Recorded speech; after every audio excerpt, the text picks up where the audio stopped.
Good morning, everybody. We'll go ahead and call this meeting to order, our regular meeting on June 11th, 2020. I hope you and yours are all doing well. Can we just do a quick roll call so I know everybody can hear us? Liz, Justin, can you guys hear? Kristen? Yep. Justin? Mark. Mark? Yes, can you hear me? Good. Hear me? Kristen, give a thumbs Yeah, up. Kristen gave us a thumbs up. We got Levi, Liz says okay. Scott, Michelle. Justin, your screen says Peyton Posha.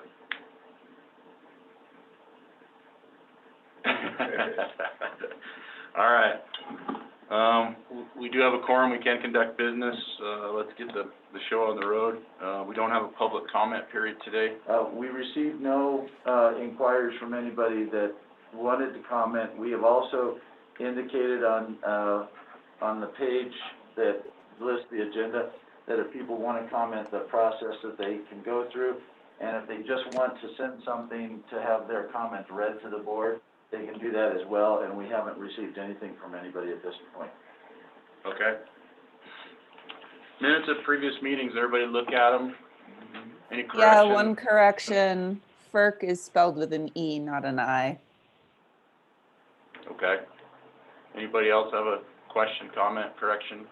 Liz? Dr. Selinke is Selenke.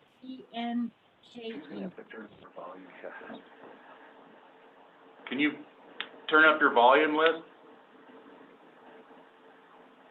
Yeah, how about this? Dr. Selinke is Selenke. We have Okay. Zelinski. Michelle, you got that? Anybody else?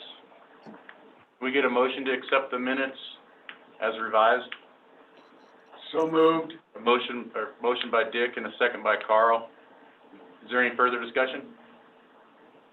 All those in favor? Aye. Anybody opposed? Okay, motion carries. Attorney's report, Levi.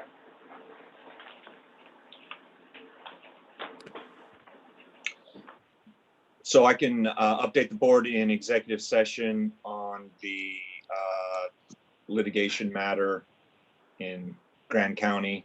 And then we can also discuss the FERC intervention in executive the board would like. Other than that, I don't believe I have anything for open session. Any We can questions do any. for Levi?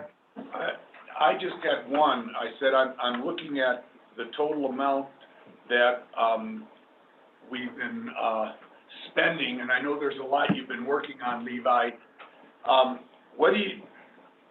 Is there any way to look at the balance of the year to see whether or not our budget is really way off, or that just depends on how we go forward? Well, so I learned this year that the budget let me start over. The answer to your question is it just depends on how much they need me. That budget has been for several years. The budget that I've had in my report has not been accurate or reasonable, I don't think, for how much work you have for me. So that being said, I'm not going to come in under budget this year. I don't see any way that happens. So what was the other part of your question? Sorry. Pardon? Yeah. Was there, I No, thought there was a second not at part all. to your question. I'm not questioning what you've been doing. I just was wondering so that when we go to budget and everything like that, we could hopefully get a little more accurate. Oh. That was all. That's what I was going to say, is that budget number that I have is not actually the budget number that Stacy had. So I think next year, for the next budget year, I think Stacy and I'll get together with Stacy before the budget process so that her and I will be on the same page, and her and I can get together on how to give you a more reasonable expectation for next year. Okay. Thank you. And just so you know, legal work for co-ops is up around the state. So compared to a few years ago, but especially compared to what, 12 years ago now, 10 years ago when I started with you, there's just a lot more going on.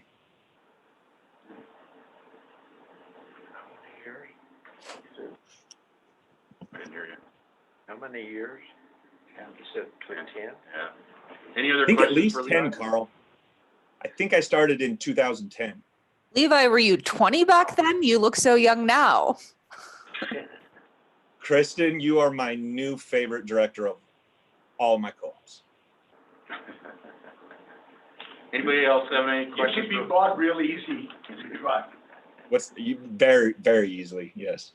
So if anybody wants to say I looked 18, you can be my new favorite director. All right, let's move it to the manager's report, Mark. Okay, just gonna highlight a couple of things. You've got my report, so I'm not gonna go over everything. I wanna remind everybody that today at 4, we will have the, virtual town hall. We have recorded, various segments, and the video will play. It will actually start about 4:05 because we have to start on the hour. And the way that the YouTube channel works, it takes a little bit to get that fired up. So the actual recording will probably start about 4:05. If you don't catch it live, if you hit that link, you can still see it at any point. You can watch it as many times as you want. Okay. What we've seen with some of the other co-ops is their, number of views have not been all that high for theirs. So if you wanna watch it, say 50 times each of the directors, then we'll come out on top of, the virtual town meetings. I had sent an email earlier, in the month that, we made the decision to postpone construction of the community solar and the solar cares. That had to do with, late-breaking, financial, information from the prospective landowner, as well as the, county could not guarantee to get us on the agenda that we needed to be on in order to be able to buy the equipment. And so we will continue to work on it, create the design, get the special use permit, and have it shovel-ready, so in 2021, we can actually, pull the trigger on it. I included some information on member use of the Tesla. We have talked to a number of the co-ops, and what I will say is they've provided us with the documentation that they require for a member to drive the Tesla or whatever their electric vehicle may be. I was extremely surprised that they don't do much of anything. It's like, show us that you have a driver's license, and if you take it home and your kid wants to drive it or your wife wants to drive it, that's okay.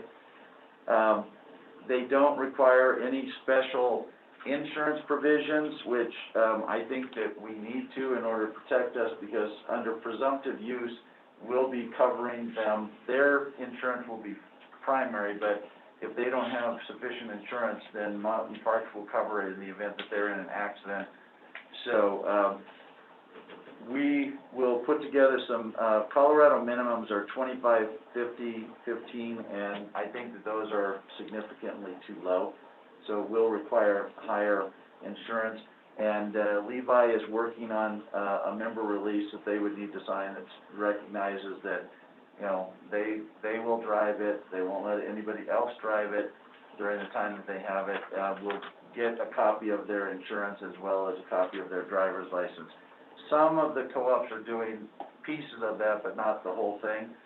And I think in order to protect Mountain Parks, we need to be a little bit more, require a little bit more for members to drive it. We will still have ride or test and drive events where members can come in and they can test drive it with an employee, so they wouldn't necessarily have to sign any of those documentation, because it would be a much shorter drive. They wouldn't be taking the vehicle home with them. So I will pause to see if anybody has questions. Carl? Yeah, a couple of questions. Being a member is an owner of Mountain Parks. maybe this is a legal question, I don't know, but being an owner of mountain parks, aren't they covered under mountain parks insurance? They are covered under our insurance by presumptive use. So basically, if we allow somebody to use one of our vehicles, then they're covered under our policy. However, as an individual that isn't an employee, their insurance would generally be primary. They're a member, so, and an owner of the vehicle, essentially, isn't that included into coverage Keep of on the? shaking his head. No. No, I don't know, I'm just, Right, no, Oh, no, so just like, a shareholder of Nike, if they're not covered under Nike's, insurance, members of mountain parks are not covered any differently than, any other third party would be that drives the vehicle. okay, fair enough. The second question is, require a level 3 charger to move to the outposts of mountain parks, such as Kremling and Walden? we will talk actually later about a possibility of a level 3 charger. But I mean, does It the car? does not require, Okay. because we have it in the garage and it's just plugged in. So it doesn't require it. It charges a lot faster with a level 3. I understand that, but I just didn't know if it required that. No. I mean, they will have to have a different, probably power source in the house to plug that in. I mean, you can't just plug it into the wall socket. So, If we go to the outlying, territory, such as Kremling or Walden, will the member have to come here to pick it up and deliver it back here, or will we station it in Walden for a certain period of time? we haven't finalized the plan, but what the indication of early on and looking at it is that we would put it up there for a period of time. We would have people sign up to utilize it, and if we had interest, then we would bring it up there, and it would be there for them to take and then bring back. And one Are you thing, planning on restricting the travel to the service territory, or? That would probably be something within, the release. The other issue is will go 235 miles on a charge, and so there is a limitation to how far they can go unless they get to somewhere that they can recharge it, so.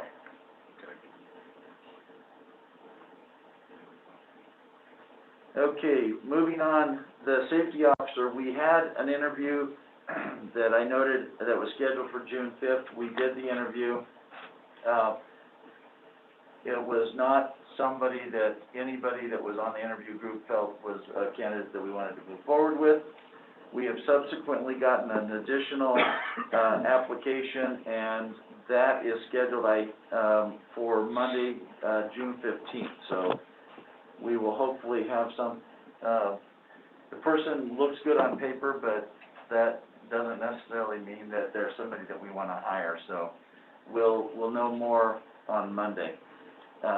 Our current safety officer has indicated that, they have an offer on their home here, and so their last day is probably sometime in the middle of July. With the, RESP documents, we've been going back and forth with RUS on actually getting the loan documents to us.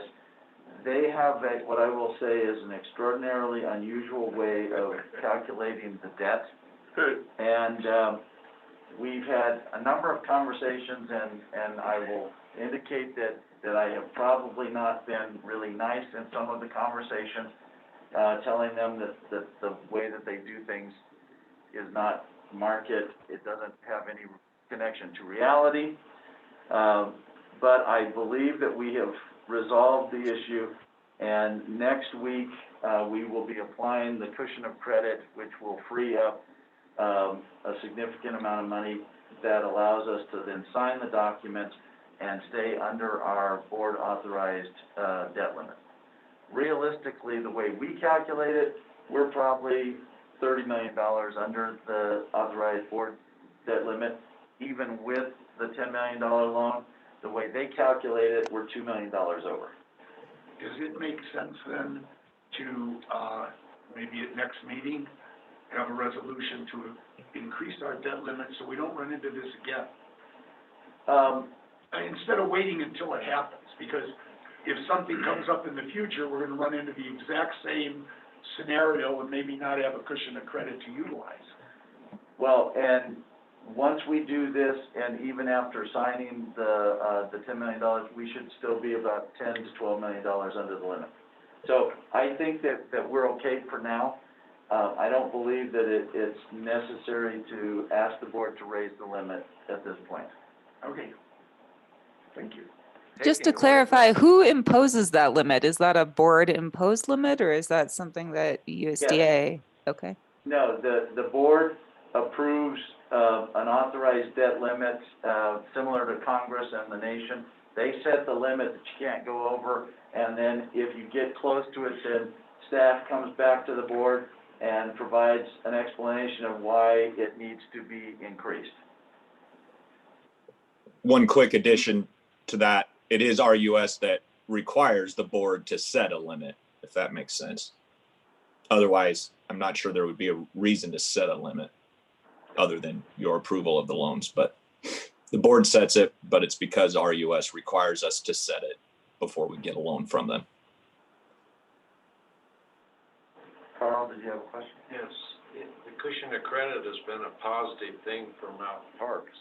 That's why we've been in it. Why, if we dissolve it now or take it away, what does that do for 2 or 4 Mountain Parks? You are correct that over time, it's been a very positive thing for Mountain Parks. RUS has determined that it's not necessarily a positive thing for RUS. And so what they have done is they are starting to lower the interest rate to get it closer to the treasury rate. And what we have been doing is basically arbitrage. We borrow money from them for 4.5%. They pay us 5% on the cushion of credit. They, at the end of this fiscal year for RUS, it's gonna drop down to 4, and then it will drop down to 3. So, it will not be the benefit to Mountain Parks that it's been in the past. And so, to pay off these loans, and one of our loans is at 4.7%, that's a greater benefit long-term to Mountain Parks. If I could add one thing to that, Mark, as well, we only had a limited time to apply the cushion of credit to a loan payoff. And that expires, it's August 31st, but we had to apply for that ahead of time. So we're trying to get that 5% as long as we could. We could have left the money in the cushion of credit and stayed with the interest dropping, but we decided to apply it to some of our higher interest rate loans. And we have a couple that were right under 5%.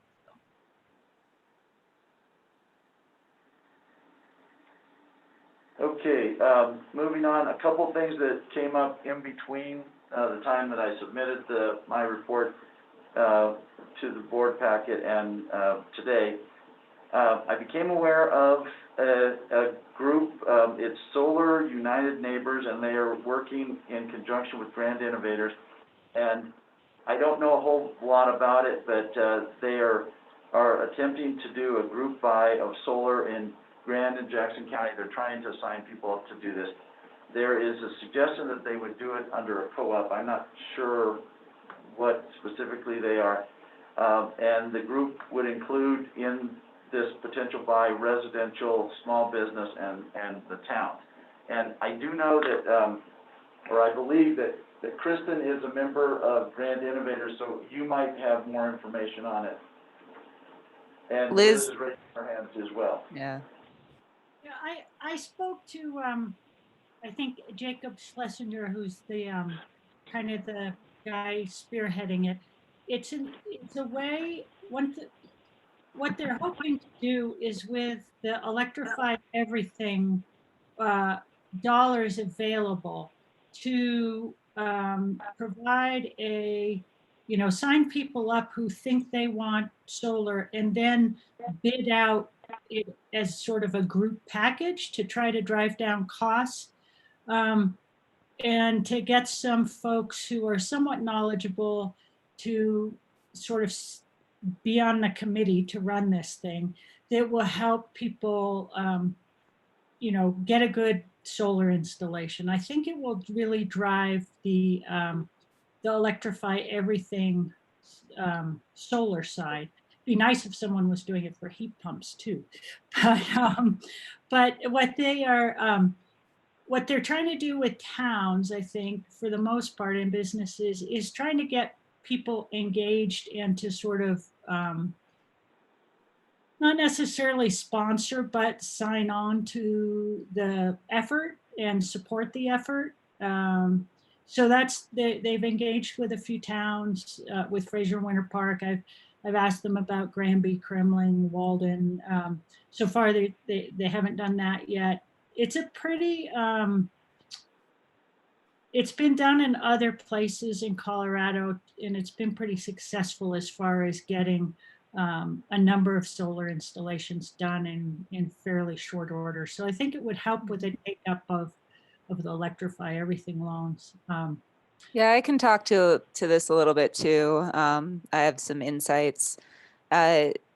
So Liz is right. Jacob Schlesinger is the lead on this. He's the attorney for the Colorado Solar and Storage Association that lives locally. His initial interest was just taking advantage of the tax credit before it goes down next year. And he knew some neighbors were also interested, so they were looking to see if they could go out and bid a project and try and get a lower price. I actually initially reached out to Chris when I learned about this, and I said, hey, is Mountain Parks interested in potentially exploring this as an opportunity? Like if a bunch of neighbors get together and all want to go solar, maybe Mountain Parks would prefer to be the installer or negotiate that. Because I think the way the Solar United Neighbors model works is they get a $600 fee per system that they refer. So I figured, hey, why not, give Mountain Parks first right of refusal on that. It sounded from Chris like there wasn't necessarily a there, or Mountain Parks didn't want to get into picking solar installers for people, which I totally understand. So Jacob reached out to Solar United Neighbors to see if they wanted to do the group buy. I think they've operated in one other co-op territory that was Steamboat, where they got about 30 people interested and I think 10 or 15 installs. So I think they're probably looking, usually the minimum number they want to do to make it interesting for them is like 20 installs. So we'll see. Yeah, they've been reaching out to towns primarily for marketing purposes to try and help them get the word out, because the more people that they can get, the lower the price that they can get. And I think they're looking for a target price of like $275 per watt installed, which actually is kind of high, if you ask me, looking at some of the prices that have been going around here. But that's typical for what they wind up negotiating. And I have some experience with a similar organization in Anchorage. It was called Solarize Anchorage, and they went into a particular neighborhood that was within MLP service territory. And their goal was to get 8 to 10 people in the neighborhood to sign up. They ended up getting 32 that signed up for it. And as a result, they were able to drop the price per watt, significantly. And it worked out very well. And I think for the solar installer that does it, it is beneficial in that, well, at least in this neighborhood, is they went from one house to the next in the neighborhood and installed it, and so they got some economies of scale, not only purchasing the equipment, but also in installing the equipment. The mayor and I actually went out to the first house that turned on, and we did a photo op with them. Yeah. So Bryce Carter, who's the director of Solar United Neighbors, did ask me if Mountain Parks Electric was interested in being a partner or a sponsor on this. I was going to save it to open session, but I figured I'd bring that forward. I did convince them not to call their solar purchase the Mountain Parks Solar United Neighbors Co-op, because I thought that would be confusing. So I think they're going to call it the Headwaters Solar Cooperative. And it's not actually a cooperative, it's just a buyer's club. So that's a little confusing. Yeah, the co-op part of it was a little confusing, but I think staying engaged with it one of the things that for me, because Mountain Parks is very leery about providing any sort of uh, guidance on solar providers, and so I'm concerned that we might have some fly-by-night installers and people might have bad experiences. I think that this organization could help prevent that. And Yeah, they do the long-term follow-up, so they make sure that, you know, many installers are honoring their warranty, and they do that advocacy on the part of people who participate. So I agree, there are some benefits. Yeah. So they're calling it a co-op?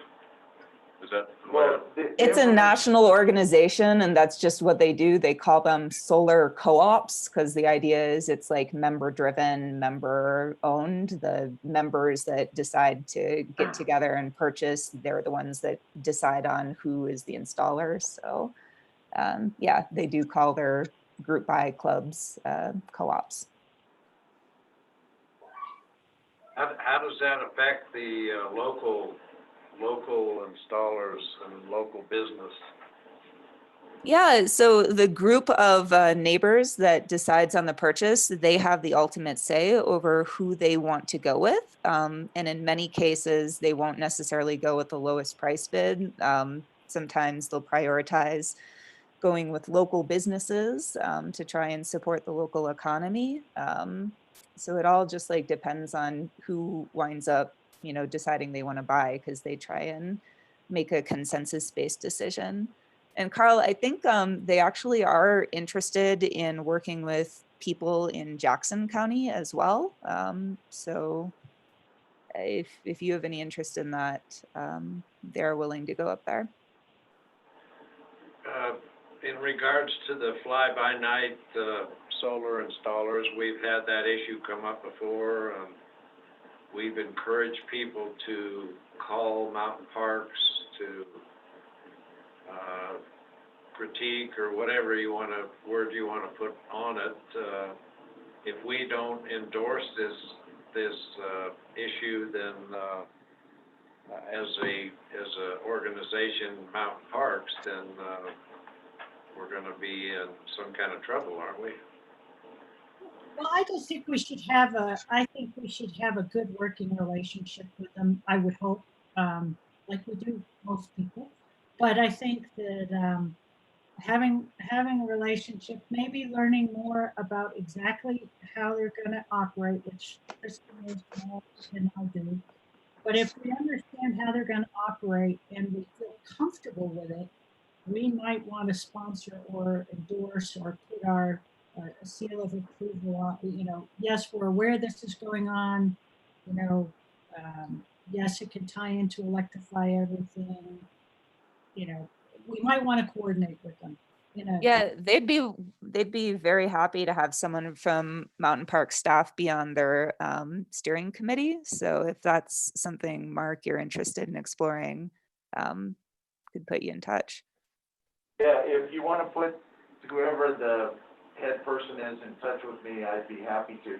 I had talked with Chris a little bit about it because he was familiar with it, and it probably from the conversation that Liz maybe had or Kristen you had with him. So be happy to sit down and talk with them and see, you know, how we may be able to work with them.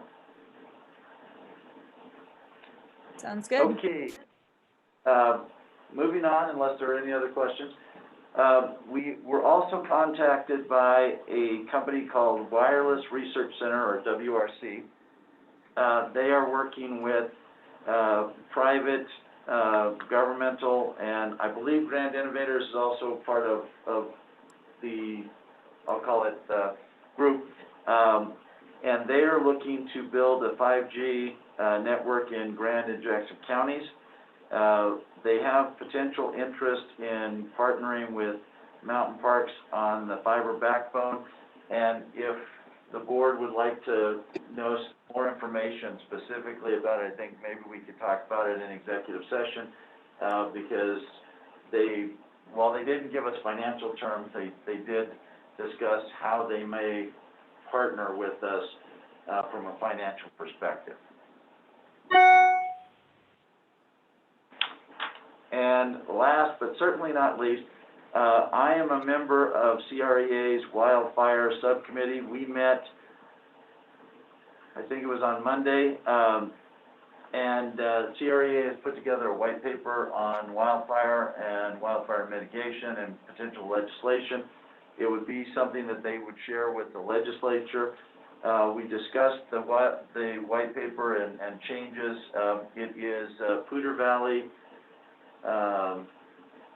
San Isabel, I don't know, Reg Rudolph, I can't remember his co-op, and Pat Mahoney, which is IREA.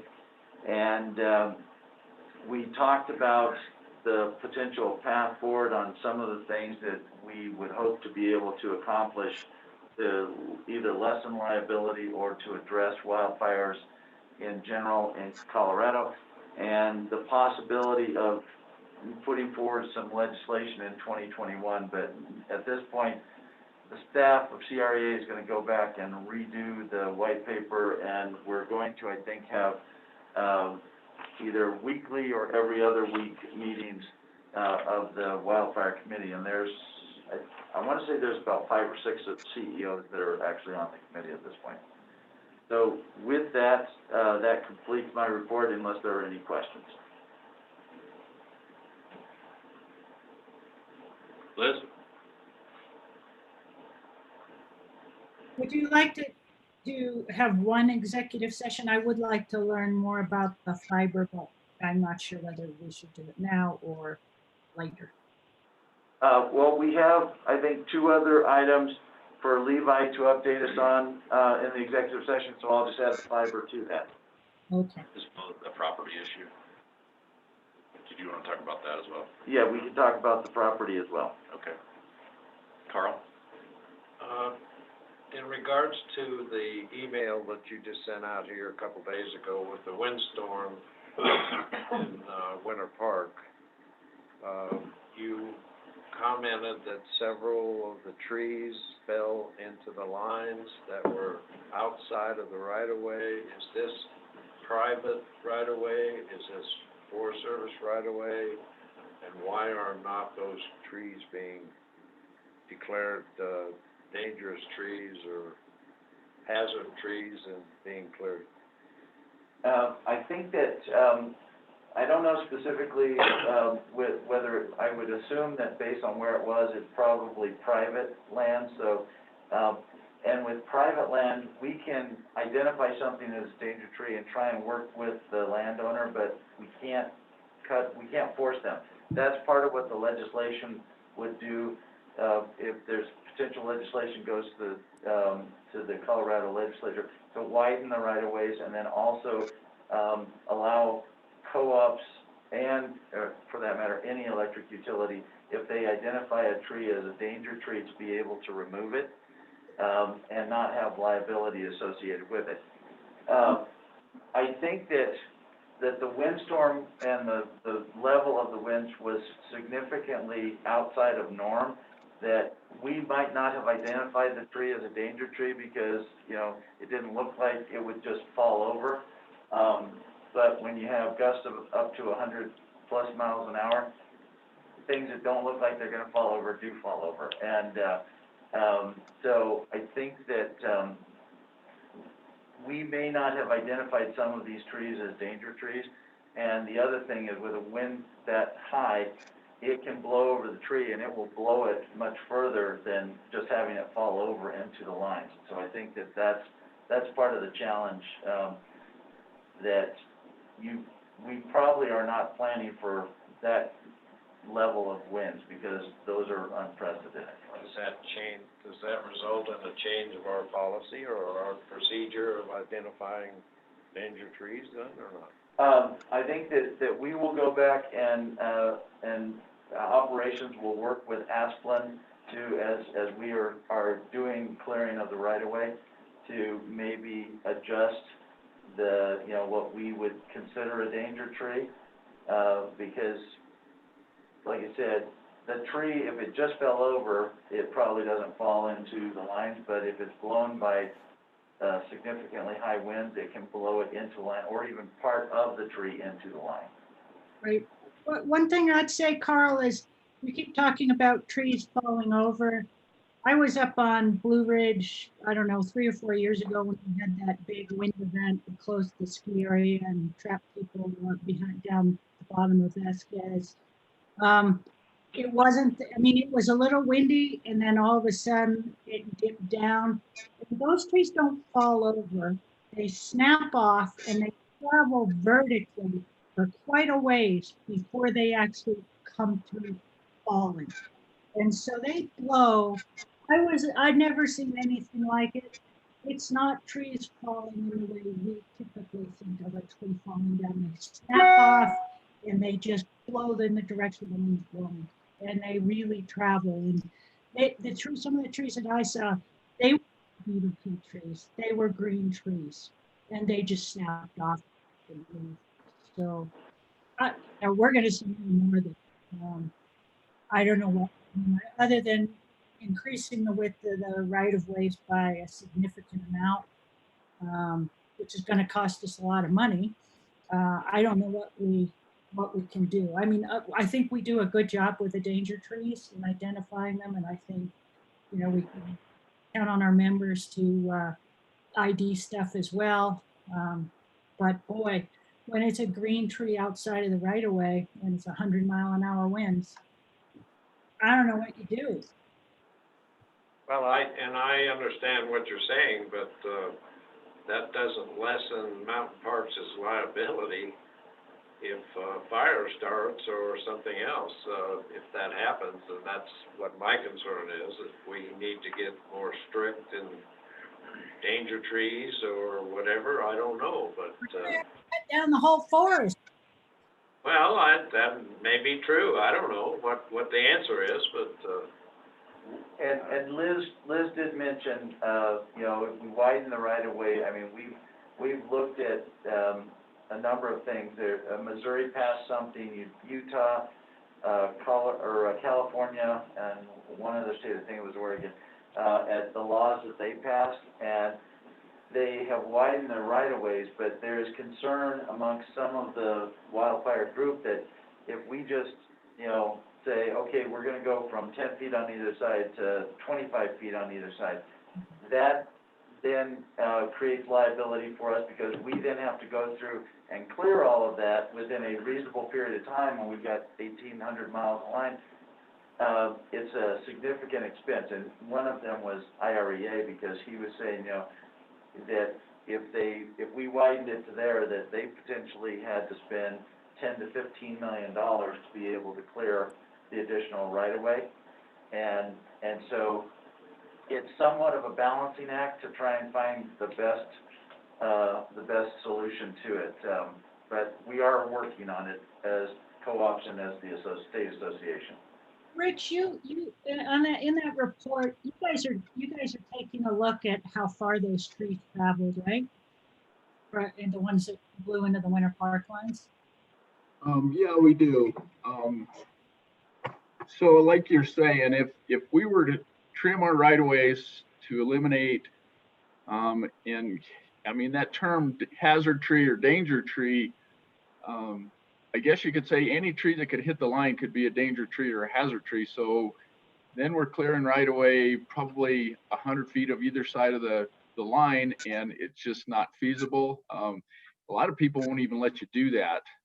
We're even kind of fighting with the Forest Service on some of it, where we'd like to get that type of a right of way. And some places we've been successful and some places we're not, but we definitely cut any kind of a dead tree or anything that is a greater hazard to fall into the line than a green tree. But like you said, Liz, when you get these high winds, it's man, it can take just the healthiest, greenest looking tree that you don't think would ever come over. It would come over into the line. It'll snap trees.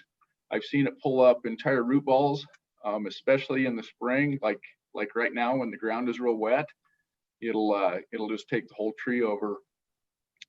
So mean, it's gonna be pretty hard to eliminate everything. Are there any lines that could be potentially eliminated, like in very forested areas where they go out to maybe one cottage and we could put them on a propane generator or something off grid? Well, what we've done, Kristen, is there's a lot of areas where we had a lot of high beetle kill concentrations, and we had some older lines that were due to be rebuilt anyway. So rather than rebuild the overhead line, we went in and we put in some underground. Experimental Forest is one. We went up to, it's an area we call Fairtap. It goes up, there's a little subdivision up by Meadow Creek Reservoir. We buried, I think, I can't remember how far, it was like 6 miles up there. We've done some stuff up in Walden. We've identified some areas down on the Williams Fork where we've buried like 8 miles of overhead. And so we have done that, and we're constantly looking at that. You know, where would it make sense to just go ahead and bury something and eliminate the hazard completely? My thought was just that burying is expensive, and if we can, achieve a comparable reduction in risk without the expense of redoing lines or burying, maybe like microgrids might make sense in some areas, but I don't know, just a thought. It's definitely something we explore. I know Rocky Mountain National Park, Trail Creek Campground, they don't have much load up there, and we had an overhead line that was above the highway. It was in some really thick forest, and we would like to have them just go off grid, go with something solar or something like that, but they didn't want to go that route. They wanted the dependability of our system, so they paid to bury that up the highway. Like I said, we're constantly looking at different things. A lot of people just like the reliability of our grid, so they like to stay on it.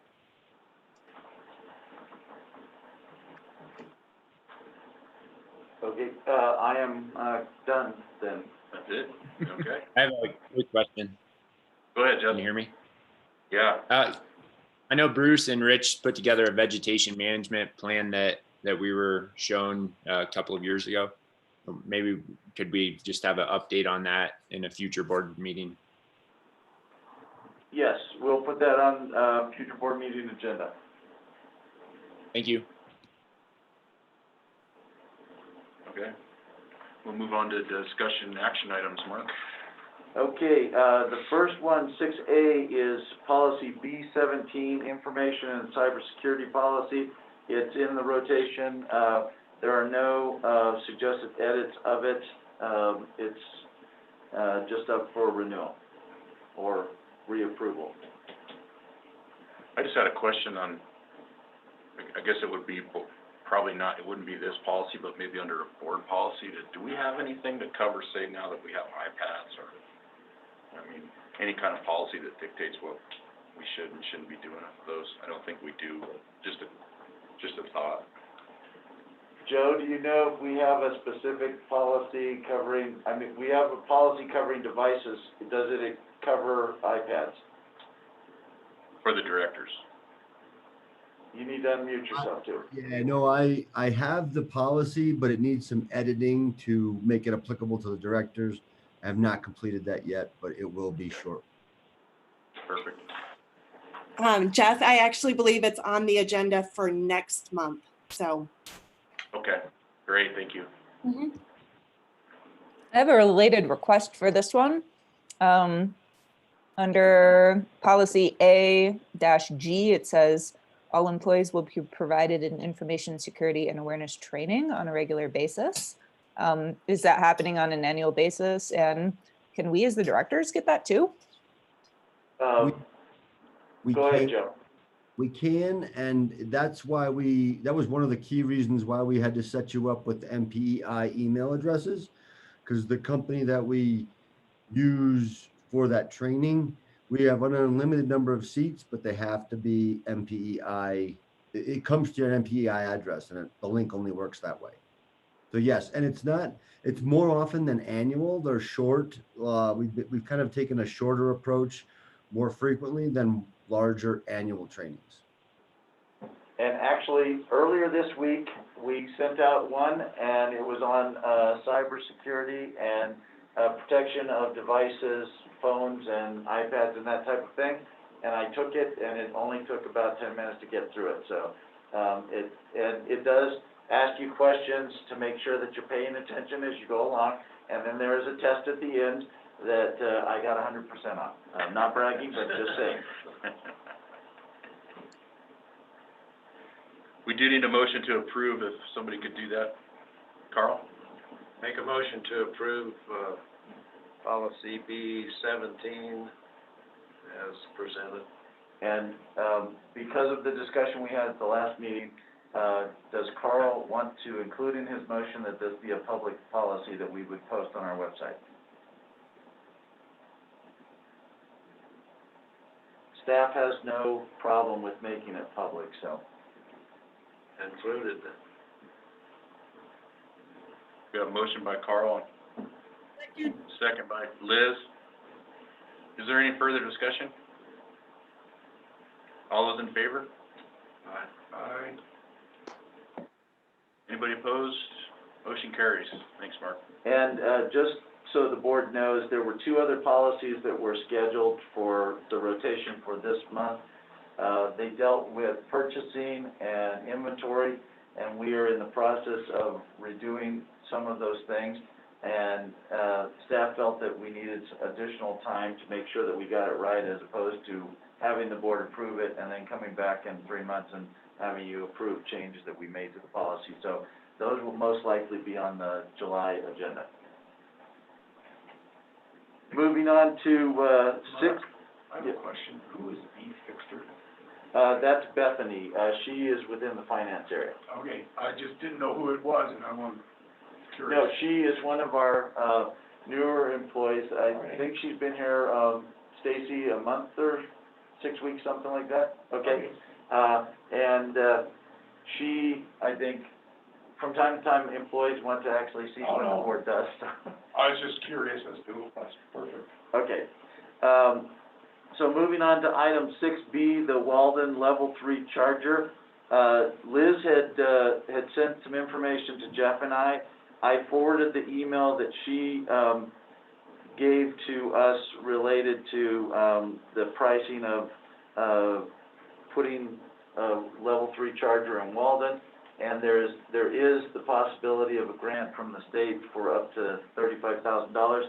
So with that, Liz, if you want to talk about it, or Okay, yeah, so they increased the grant amount to 35,000 for an install in locations such as Walden.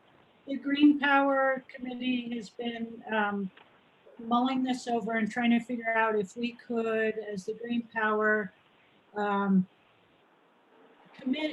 dollars on an annual basis so that this charger could go in and it would not be paid for by the Mountain Parks electric ratepayers. It would be paid for by the grant and by Green Power voluntary contributions. So I talked to Mark and Jeff about this a bit. The state does, believe it or not, have some money that they are going to award for fiscal year starting July 1st.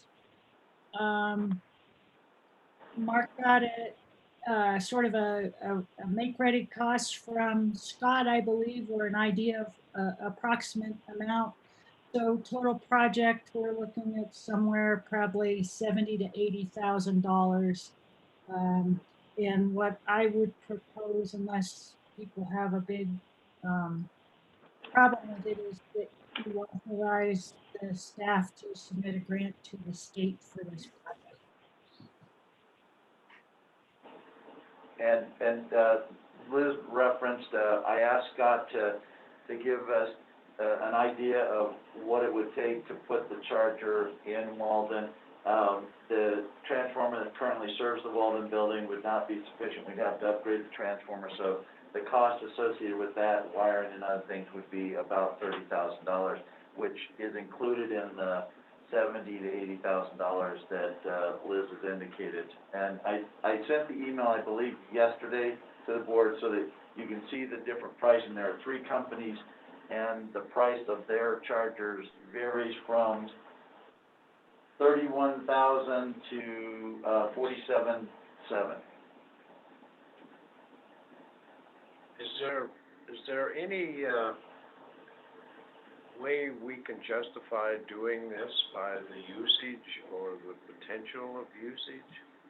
Well, Carl, that's one reason why grant money and green power funds would be used. I think that it'll be the usage that we will see won't be from this particular charger. It will be from a larger adoption of electric vehicles because people feel like they can go where they need to go. And so having these types of installations is important for people to be willing to buy the vehicles. I also feel like probably no one will ever, it will be a long time before any commercial entity in Walden decides to plunk down $80,000 on a charger because they want to make money. They're probably not going to make money, which is, a problem for having these things get located in places like Walden. I mean, I imagine that the gas stations in Walden, they sell a number of products, and yet their margins are pretty tight compared to a gas station somewhere else, just because there's not that much traffic through there. But if we want to keep Walden connected and Jackson connected, I think it makes sense. We're going to see the sales from people who buy electric vehicles and charge them in their garages or, at their condos. That's where the electricity is really going to get sold. Carl, did you have anything else? Well, and, I mean, to I think, respond to your question, not specifically about the Walden charger, in looking at the network of chargers that are being installed throughout the U.S., very few of them currently can be justified based on a pure economics that you're going to sell enough electricity to pay for it. Most of them, whether it be charge points or the other networks that are putting them in, Tesla, they're betting on the future, and in the future that the actual usage will end up, justifying having the charger there. And they are also looking, as Liz said, that, similar to Field of Dreams, if you build it, they'll come, that if you have the network out there, people will then buy the electric vehicles that will then drive the charging and make them economical at some point in the future. The question is, at what point in the future? But locating it at the Mountain Parks facility, is that included into the future projection? I mean, if people are going to see a charging station that needs to be on a visible road or location in Jackson County that people know it's there, so they can run out and buy an electric vehicle or whatnot, but the location of Mountain Parks is there a prohibiting factor in there about advertising it or directing people that it is there or notifying, or you understand what I'm asking? Yeah, I understand what you're saying. Okay. And actually, the networks themselves, ChargePoint, Tesla, others, as well as the state, and there are other resources that will show electric vehicles where the chargers are. So you don't necessarily have to go out and advertise it. If you have an electric vehicle, there's an app for that that's on your phone that you can go in and you can put in, I need a charger, and it will tell you where all of the chargers are within a certain distance. So this charger would be available to people that were on that network, so they would know that it was there. We don't necessarily have to go out and advertise that it's there. Would it be more practical to incorporate one of the local gas stations? If the state is paying for this charger and it's not costing Mountain Parks any money, and maybe one of those businesses would contribute to having that at their place? Is it more practical to put it there than at Mountain Parks facility? Carl, Well, it requires a couple things. It would require the gas station owner wanting to apply for the grant and commit, for a certain number of years to host this. It takes it's going to take quite a bit of, it's going to take some room and it's going to take an upgrade to their service. My impression is right now, not a lot of gas stations are interested in doing it. We could reach out. It also requires, if we were to own it and operate it for the gas station, because they aren't sure about the risk of operating it, whether they're going to make money or lose money, we would have to negotiate a lease with them that met the state's requirements. The state wants whoever the property owner is to say that the installation is going to be there for a certain number of years, and it has to tick all their boxes. Also, if you put it on a dirt lot versus a paved lot, your trenching costs are less. I know Mountain Parks is going to be around for a long time. So I feel like that's a pretty sure bet if we locate it at Mountain Parks. We don't know if the gas stations are going to get sold and how that, it's a lot simpler if we do it. But I hear you as far as local businesses. But it's a risk to them, they don't know how much the electricity is going to cost them versus what they're going to get, and they don't know, they don't know the usage. If they're asked to set aside a big space in their gas station area and only gets used once a week, they may not be pleased with that. Well, and I'm not professing that the gas station applied for the grant. Mountain Parks has to apply for the grant, I assume, but we will have to upgrade the service at our facility also. So I'm just professing that if we apply for the grant, does that limit us to put it on our property, or could we put it anywhere? And if we put it at someplace else or with the contribution of a local business in some fashion, it may be more practical. That's the only point I'm trying to bring up. Yeah, well, I'll look at the grant details again. I just know that if we were to apply for the grant, I'll look at the ownership issues and see. So we will be charging for the electricity for the charge? yes. Okay. So Liz, this is time sensitive, right? Yeah, yes. And you were asking that staff would write the grant? Yeah, and I've got, I have the narratives from the past EV grants that Winter Park and Kremling and Grand Lake did. So I can share those with staff. Okay, I just wanted to ask Mark if that would, if that was feasible for staff to be able to pull that off. Well, since Liz is doing Most of the legwork. part of it, then yes, I think we can put it together. But I believe, Liz, and you can correct me, but the actual deadline is next week, right? Yeah, Monday night. Oh, okay. That was a bit of a push. Yeah. Is everybody okay with that? If it's feasible for staff, I mean, that's a pretty quick turnover, so. Is everybody good with that? As long as it doesn't cost the members anything, I don't have a problem. Dick, are you good with it? Fine. Everybody else?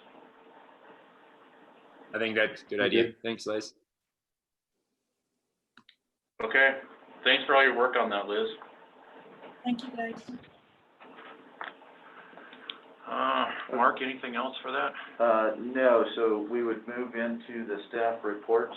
Let's, how's everybody, let's take a 10-minute break. How about that? Get us back here at, if my clock's right, 9:10.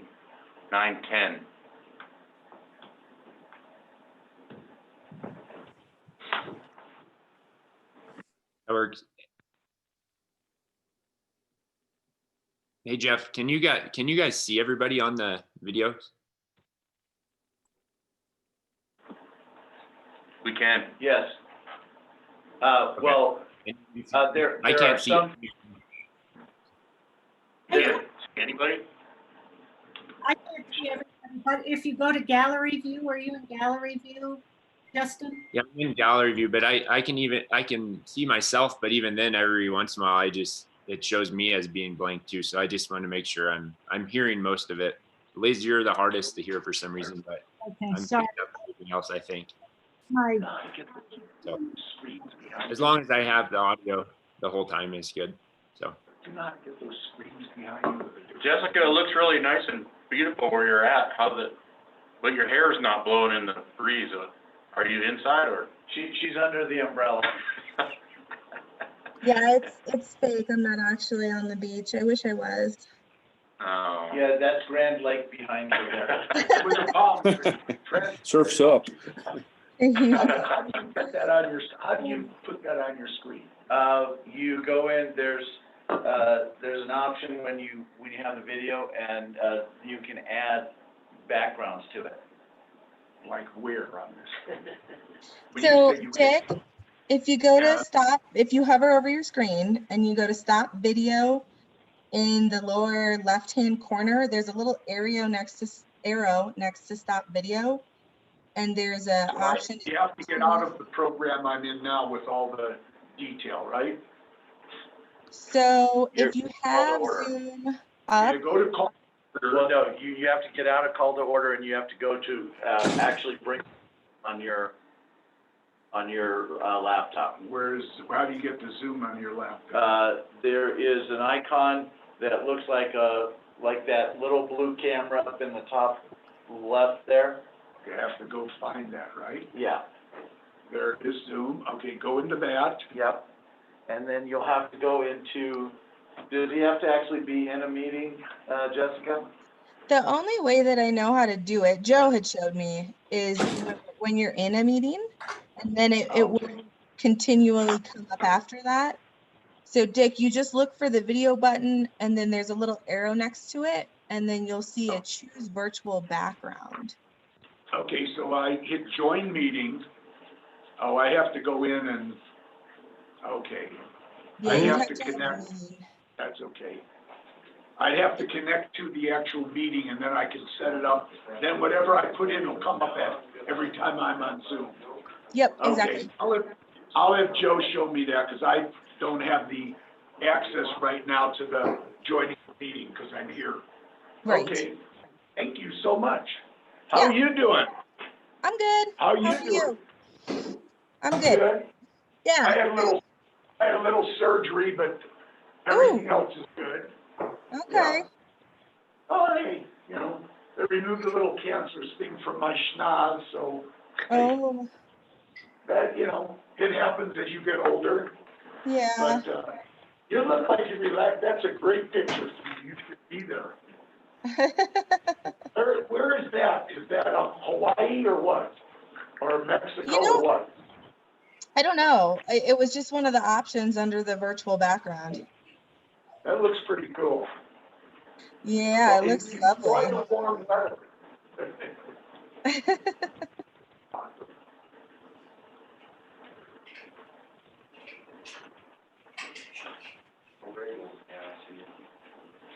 No, but I actually thought about it this morning.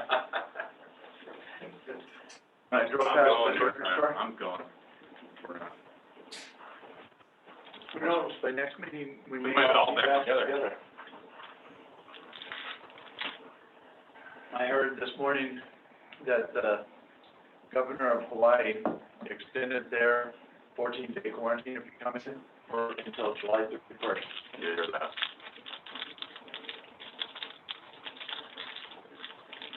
That's gotta be tough on them. Yep. We can shut it off if you want. Because actually, there's nobody really on there.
Hey, Mark, when you see those little things come on the screen off to the bottom, is that somebody coming into our meeting and going out? Every once in a while, it shows somebody joining or something. It when it jumps up like that, it's probably my email, because this is my computer. Okay. That's why it looked like something like that. Okay, I guess we have Mark's chair, but Mark is coming back. We have Liz's chair. I'm back. There. And Justin is there. And Kristen, are you?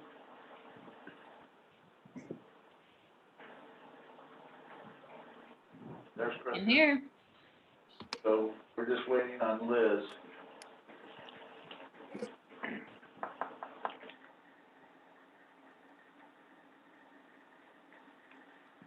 Oh, there's Liz. All right, let's get back into it. We have, engineering up next, staff reports. Scott,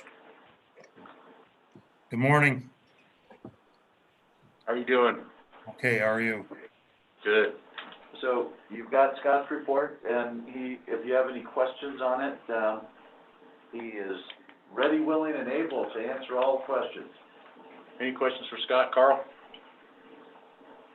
You said, you stated in there the Vantage Point estimates, we have, enough, budget to do phase one and to prepare a construction bid package. When will that start?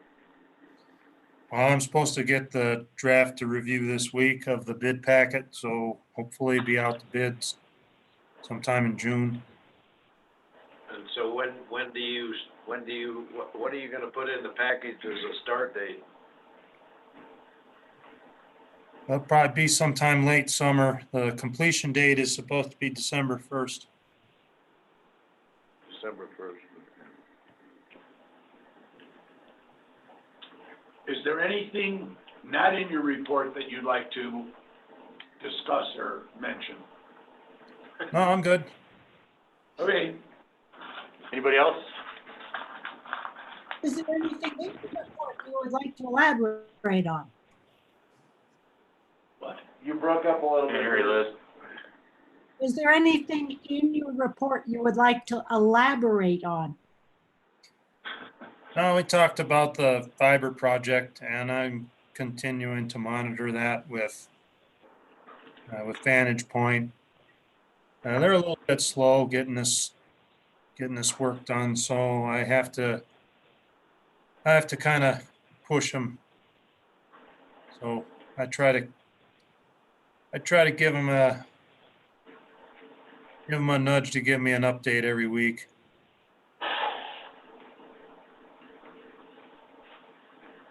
Anybody got anything else? Okay, moving on. Rich?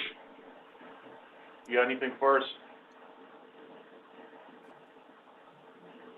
I'd like to update the board on a situation that came up this week. Tuesday morning, McKenzie substation transformer tripped offline. We had a differential relay that caused the trip, and what that means is the current coming into the transformer needs to match the current going out of the transformer, and if there's a mismatch, it'll trip offline. So that happened. We were able to switch all the load back to an alternate source and got everybody on in about an hour to an hour and a half. So Tri-State will be moving up there today, this afternoon, and they'll test that transformer either this afternoon or tomorrow morning. A little bit of, I don't know if you guys recall, a little bit of the history on that transformer is it's been gassing for about a couple of years, I think about 4 years. And so we've been monitoring that. We've been increasing the testing levels on the oil, but it's creating hydrogen, which creates or indicates some kind of partial discharge within the transformer. But kind of the odd part about it is that gassing would increase and then it would stop, which a lot of transformer experts can't explain why it does that, why it's been doing that. But anyway, we're looking at the potential of having to replace that transformer. We'll have to wait and see what these test results come back from Tri-State on tomorrow.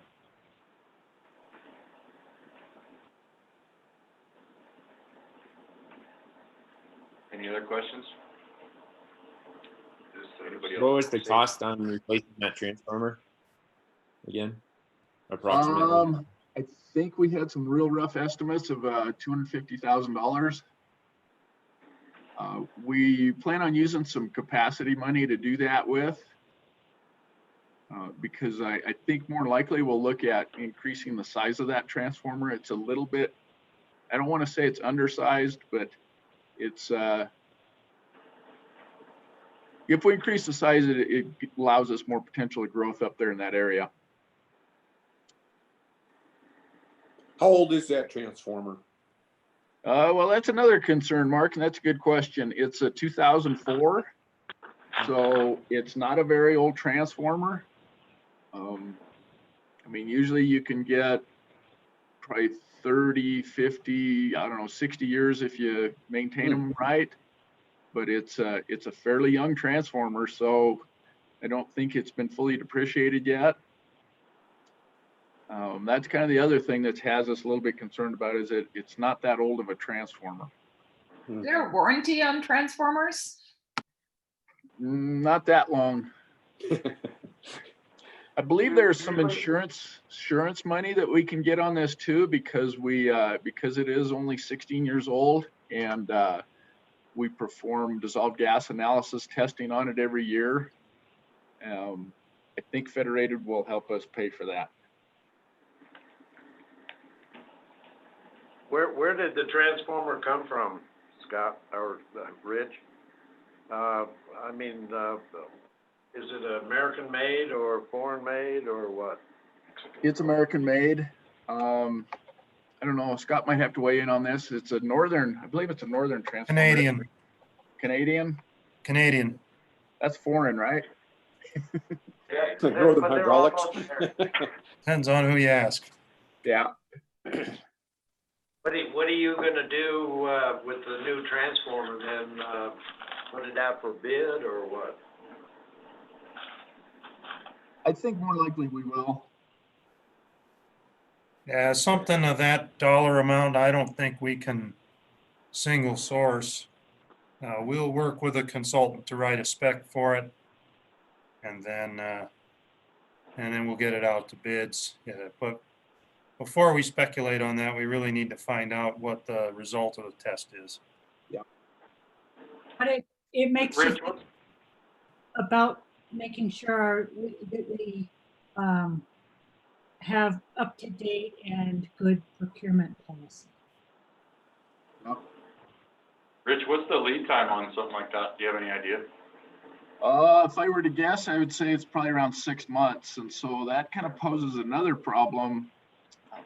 Like Scott said, depending on what the test results are tomorrow, if we have to replace this, we're probably looking at receiving this thing in January. So that's not a good time to be trying to replace a power transformer. Plus it's when we see our highest load out of that substation. So haven't really talked to Scott about this yet, but I think we're more than likely going to be looking at putting a mobile in there, or I don't know, getting some kind of a temporary transformer to put in there until we get a new one or something. I'm not sure. We'll have to put our heads together and figure out what we're going to do.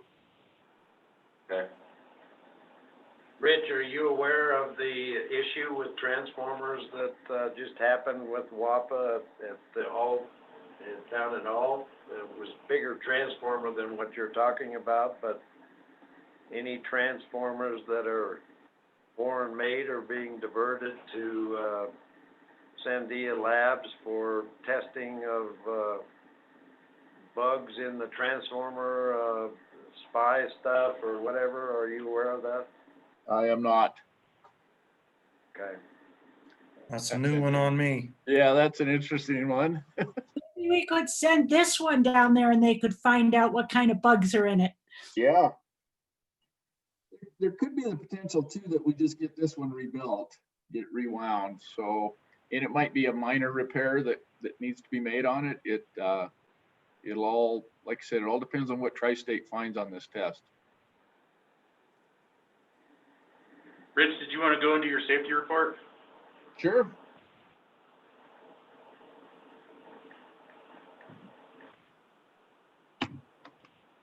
Get to it. So we continue to work without a lost time accident. We're at 376, 782 hours worked without a lost time accident.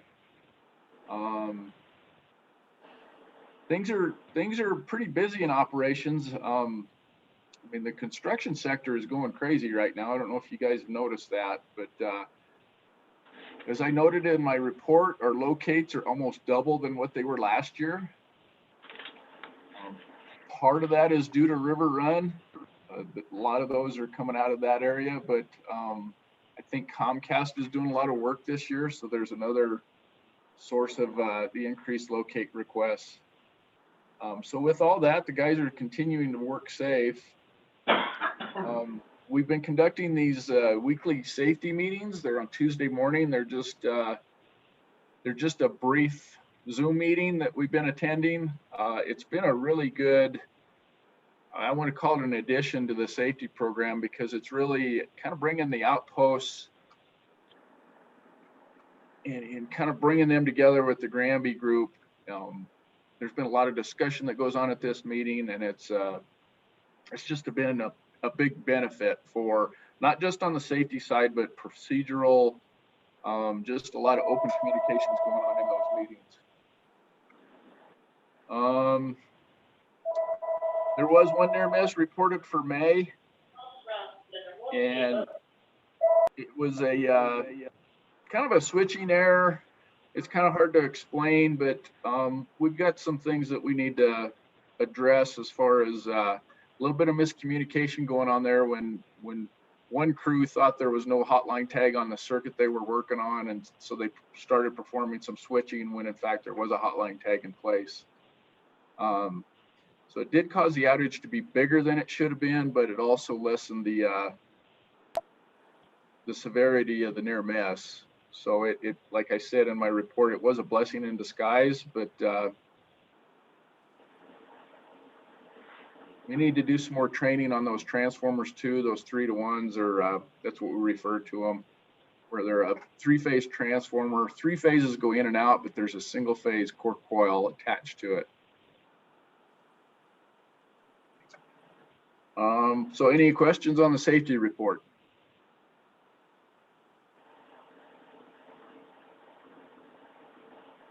Liz, you are muted. The safety report, I don't have questions on that. Maybe we should move to accept. But I do have a question on the cutouts in Santoy. Okay. We have a motion. Is that a motion, Liz? It's a motion. Okay, we got a motion by Liz. Second by Justin. Any further discussion? All those in favor? Aye. Aye. Anybody opposed? Okay. Go ahead. I didn't know that cutouts were a risk to create. They are not a risk. Let me think of, see what you're reading here. It's let's see,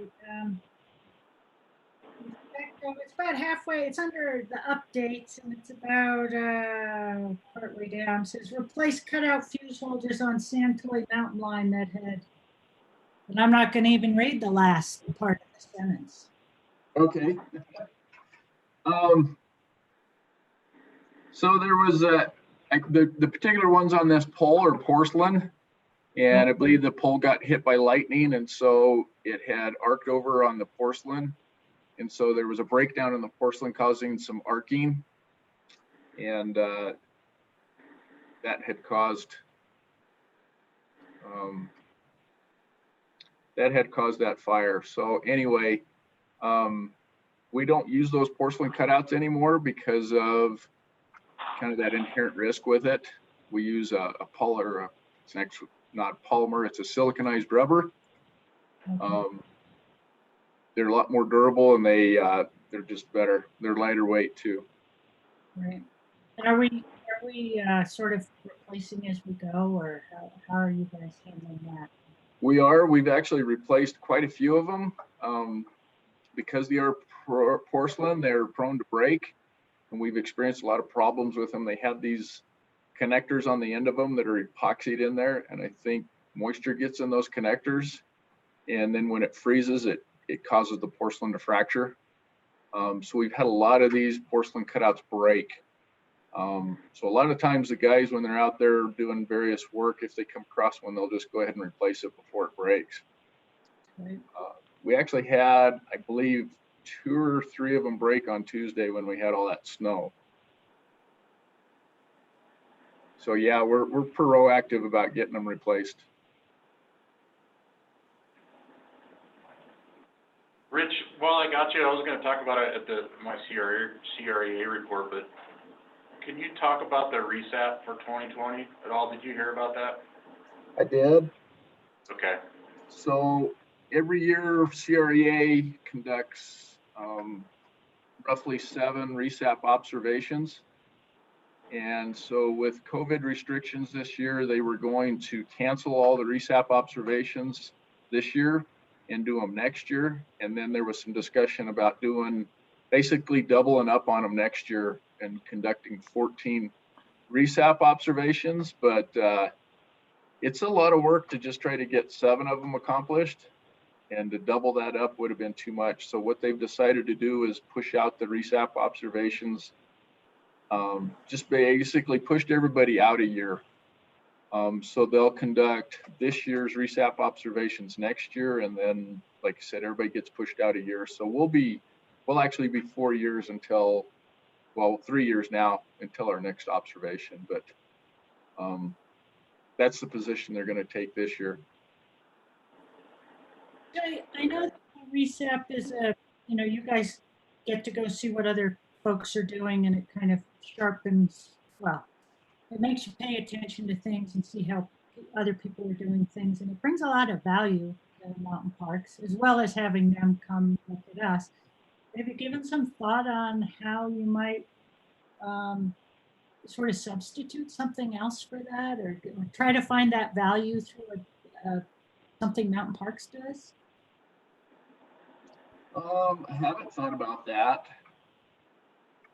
Like you said, it's a good tool, because you not only get to go look at other co-ops and see what they're doing bad, but you also get to see what they're doing good. You come back with a lot of good ideas.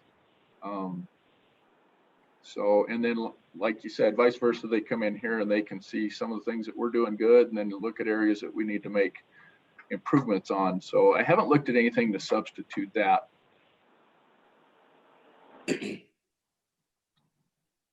Trying to find a silver lining.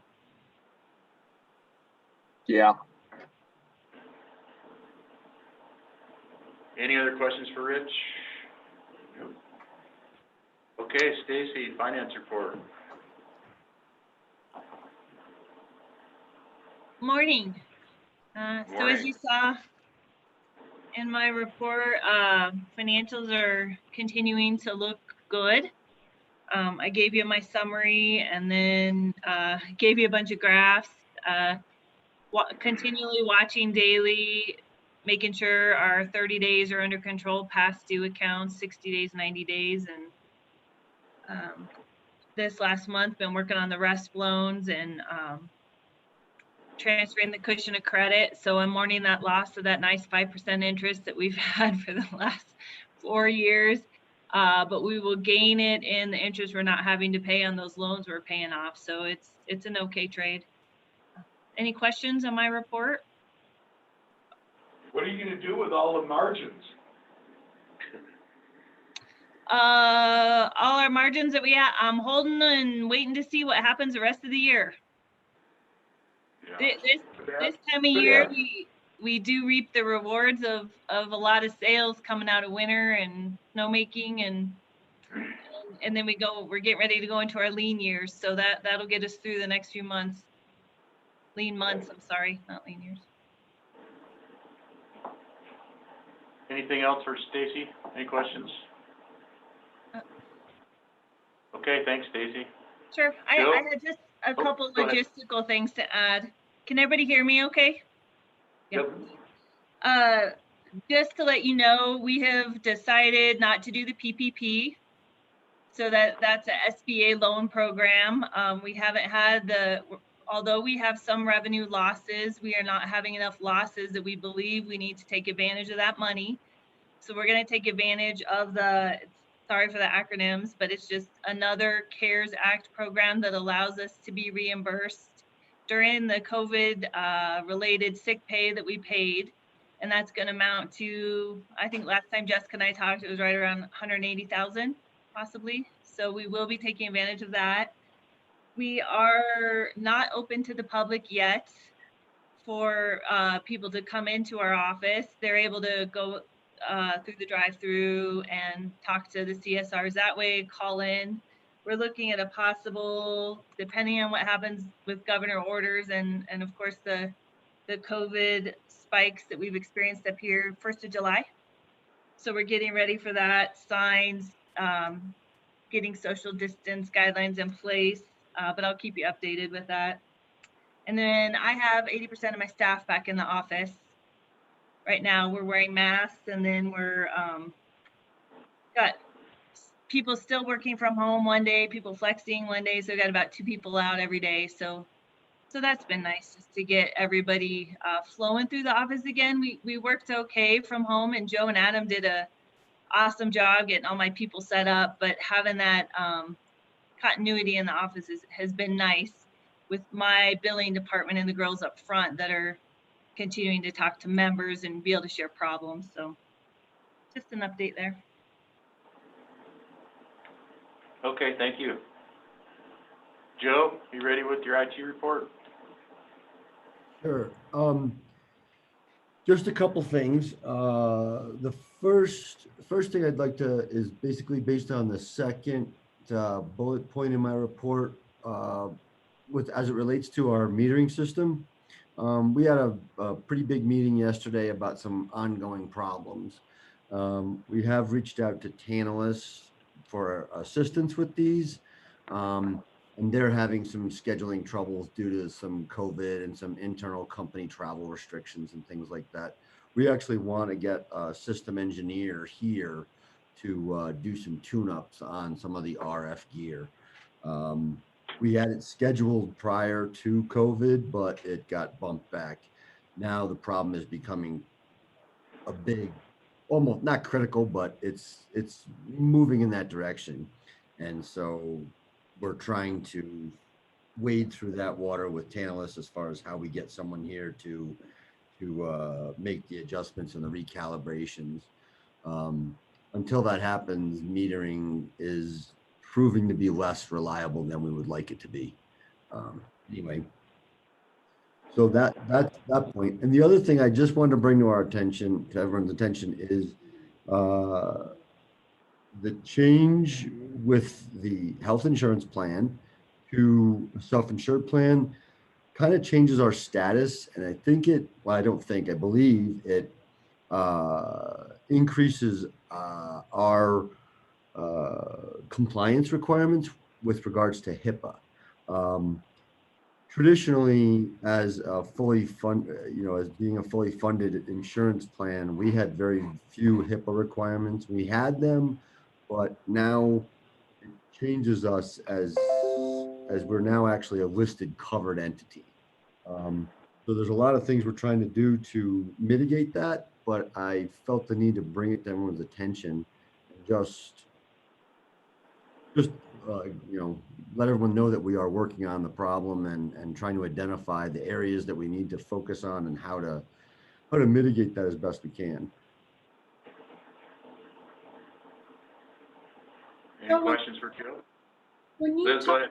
when you talk about reliability on the meter reads, so what you're saying, I mean, just so that I understand, perhaps we might not get a good read from someone for a month, but then it comes in, and then we have 2 months of information, and then that would show up in the member's bill. They would get a very low bill for 1 month because we don't have any data, and then the next month they get a higher bill. And can you, and then Liz, not necessarily. What it would be is with the meter not being as reliable as we would like in capturing the information, the system then estimates the member's bill based on their history. And what we know from estimates is they're not exact, so it will either be higher or lower than their actual usage. And so there is some true up when the meter does provide us with the actual information, basically when it catches up. I guess my comment is, like, the meter on the house is accurately measuring how much electricity the person is using. We just aren't getting that information. That's because when I say it's not reliable, I'm like, that sort of indicates that it's not accurately measuring the information. It's not that it's a communication problem that we're facing right now. You are correct. It's a communication problem. The meter, we do identify some meters that have an issue and they need to be replaced, but primarily it's a communication issue, and it's just that it is having difficulty in getting the information that it's recording to us. How many are there? It depends on the day. Some meters, and the system is designed so that, you know, the meter doesn't necessarily report every day, but that's not a problem because it can catch up. Where the difficulty comes in is when there are a number of days, and especially if it's over a billing period for us, to where that, you know, we need a good read, and that ends up being an issue. We had earlier this week or late last week, where there were some 40 or 50 meters that were having an issue. They weren't associating. They did catch up, and sometimes it's just a matter of timing, and meters will catch up. Thank you. And the HIPAA stuff you're talking about, Joe, is the Barracuda emails. That's one of the ways that we've put in place to mitigate our exposure. But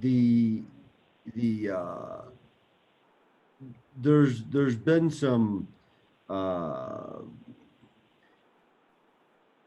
there's communication going on, and I'm concerned with, you know, so if someone was to email data to the insurance company, that's protected information, there's requirements in the HIPAA regulations with how we store that data, how we back up our servers, who has access to the backups, who has access to those email accounts. The one example that I've used in the past was, you know, in the case where someone had to fill out a form and send it off. Now, I don't recommend you email any HIPAA or PHI, EPHI information, but in the event that you did, and then supposing you left the company and we gave your replacement access to your old emails and old files, we have just violated HIPAA. And that's a pretty common practice here at Mountain Parks. So now that we're doing that, we're having to change our practices and just comply with all the requirements. HIPAA's got a lot of implications to a company like us from this standpoint. So we've taken the standpoint right now that we do not email that. That's the biggest thing that we can do. But we also need to educate people and keep as much of it off MPEI systems as absolutely possible. And the plan is to encourage employees to do fax and mail, and then we're looking at secure servers that each of these entities supports. So I think we will be able to handle it. Joe and I have been talking about it quite a bit.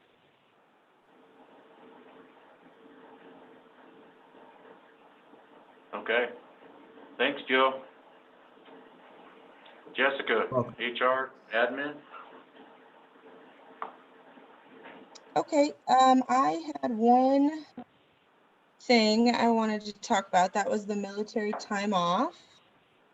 So let me grab my thoughts Number here. 13 in report. Yeah.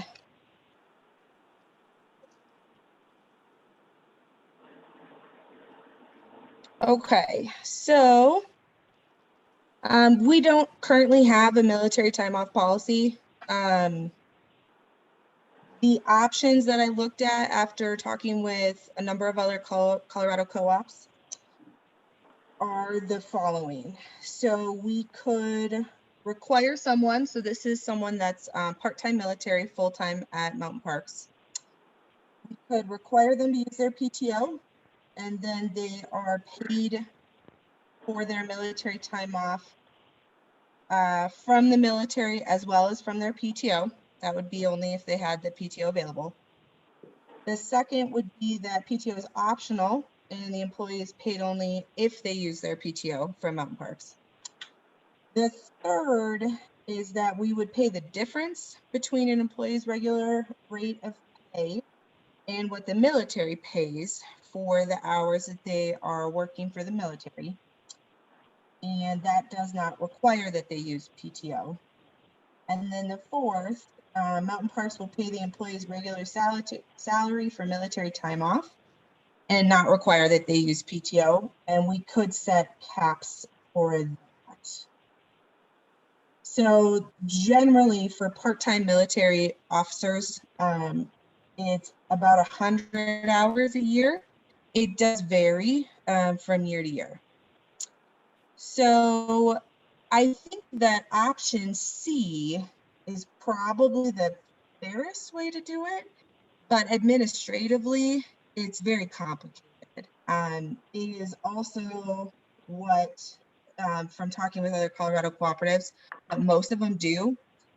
My preference instead, so that it's not as complicated to support military service while also trying to be fair to Mountain Parks, would be to create a military time PTO of 40 hours annually. And then for other time off, so estimated about 60 hours, the option would be to use your PTO. So it wouldn't be required, but they could use their PTO for that time. So questions, thoughts, concerns on that? And for the board's information, we have currently one person that is a guard individual. And so that's one of the reasons why we're looking at this, because he will be required to, you know, his 2 weeks a month. And he is compensated by the guard when he does his 2 weekends a month and 2 weeks a year. Sounds good to me, Jessica.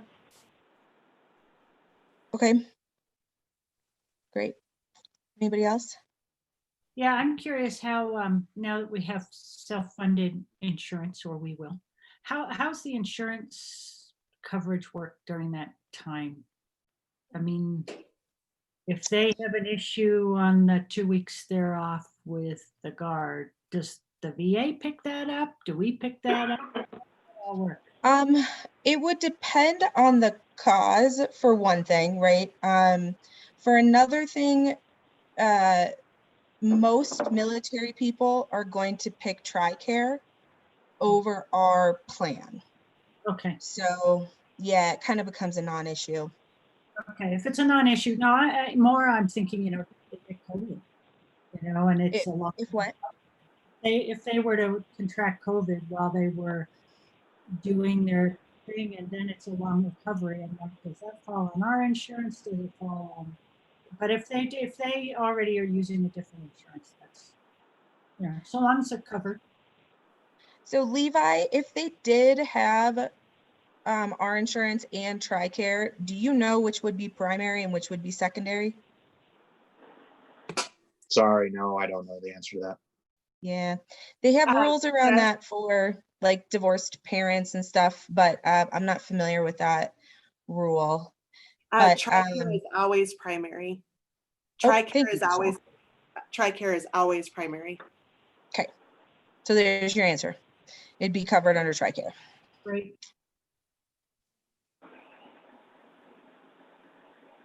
Okay, thanks, Jessica. Thanks.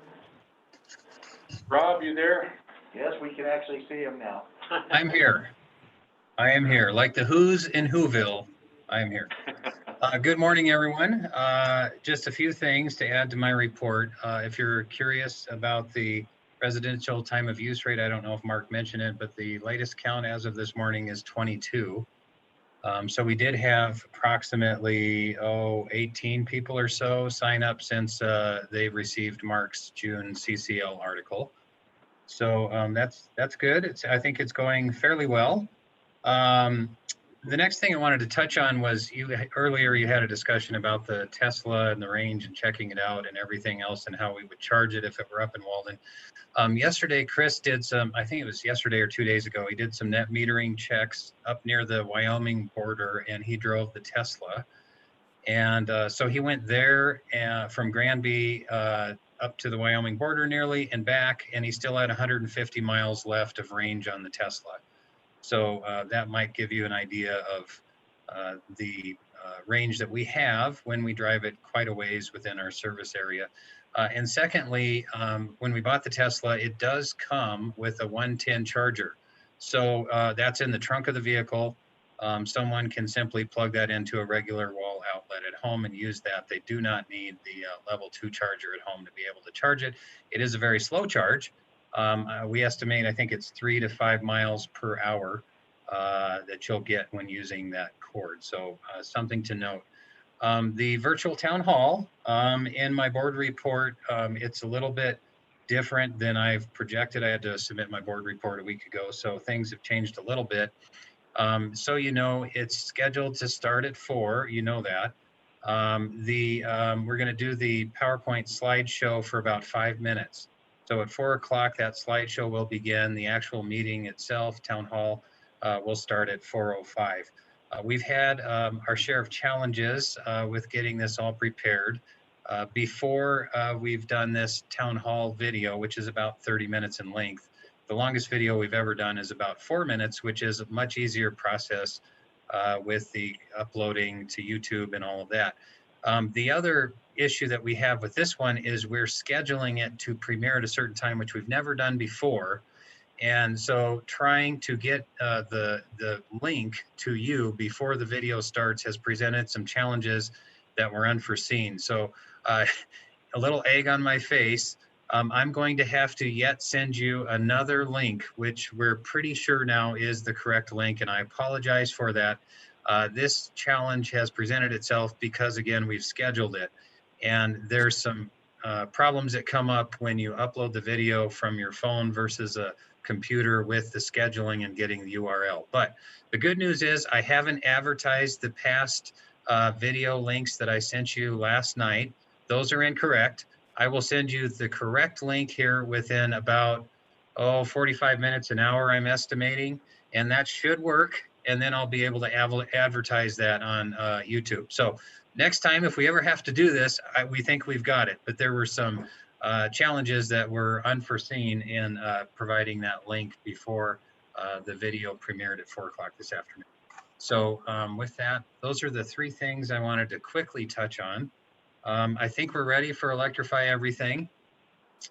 So we have a few other details we're working on, like recording some new radio ads that will debut on the radio station in July. Mark's July CCL is going to cover Electrify Everything.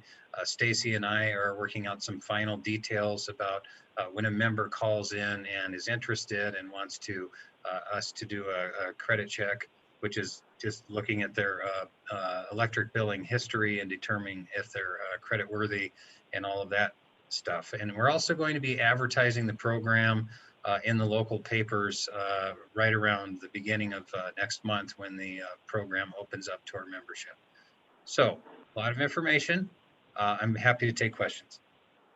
And Rob, one thing go on. One thing that I will say about Rob and the virtual town hall is he has spent many hours on this, and he has learned a lot because through trial and error on making this work. One of the things we've learned is that having a camera will be much easier to do these things in the future, and so we'll look at that. But you know, all of the work and that has been done by Rob. He has been, going way beyond what he would normally do to make this happen so that we could have a virtual town hall with our members. Sorry, Kristen, I interrupted you.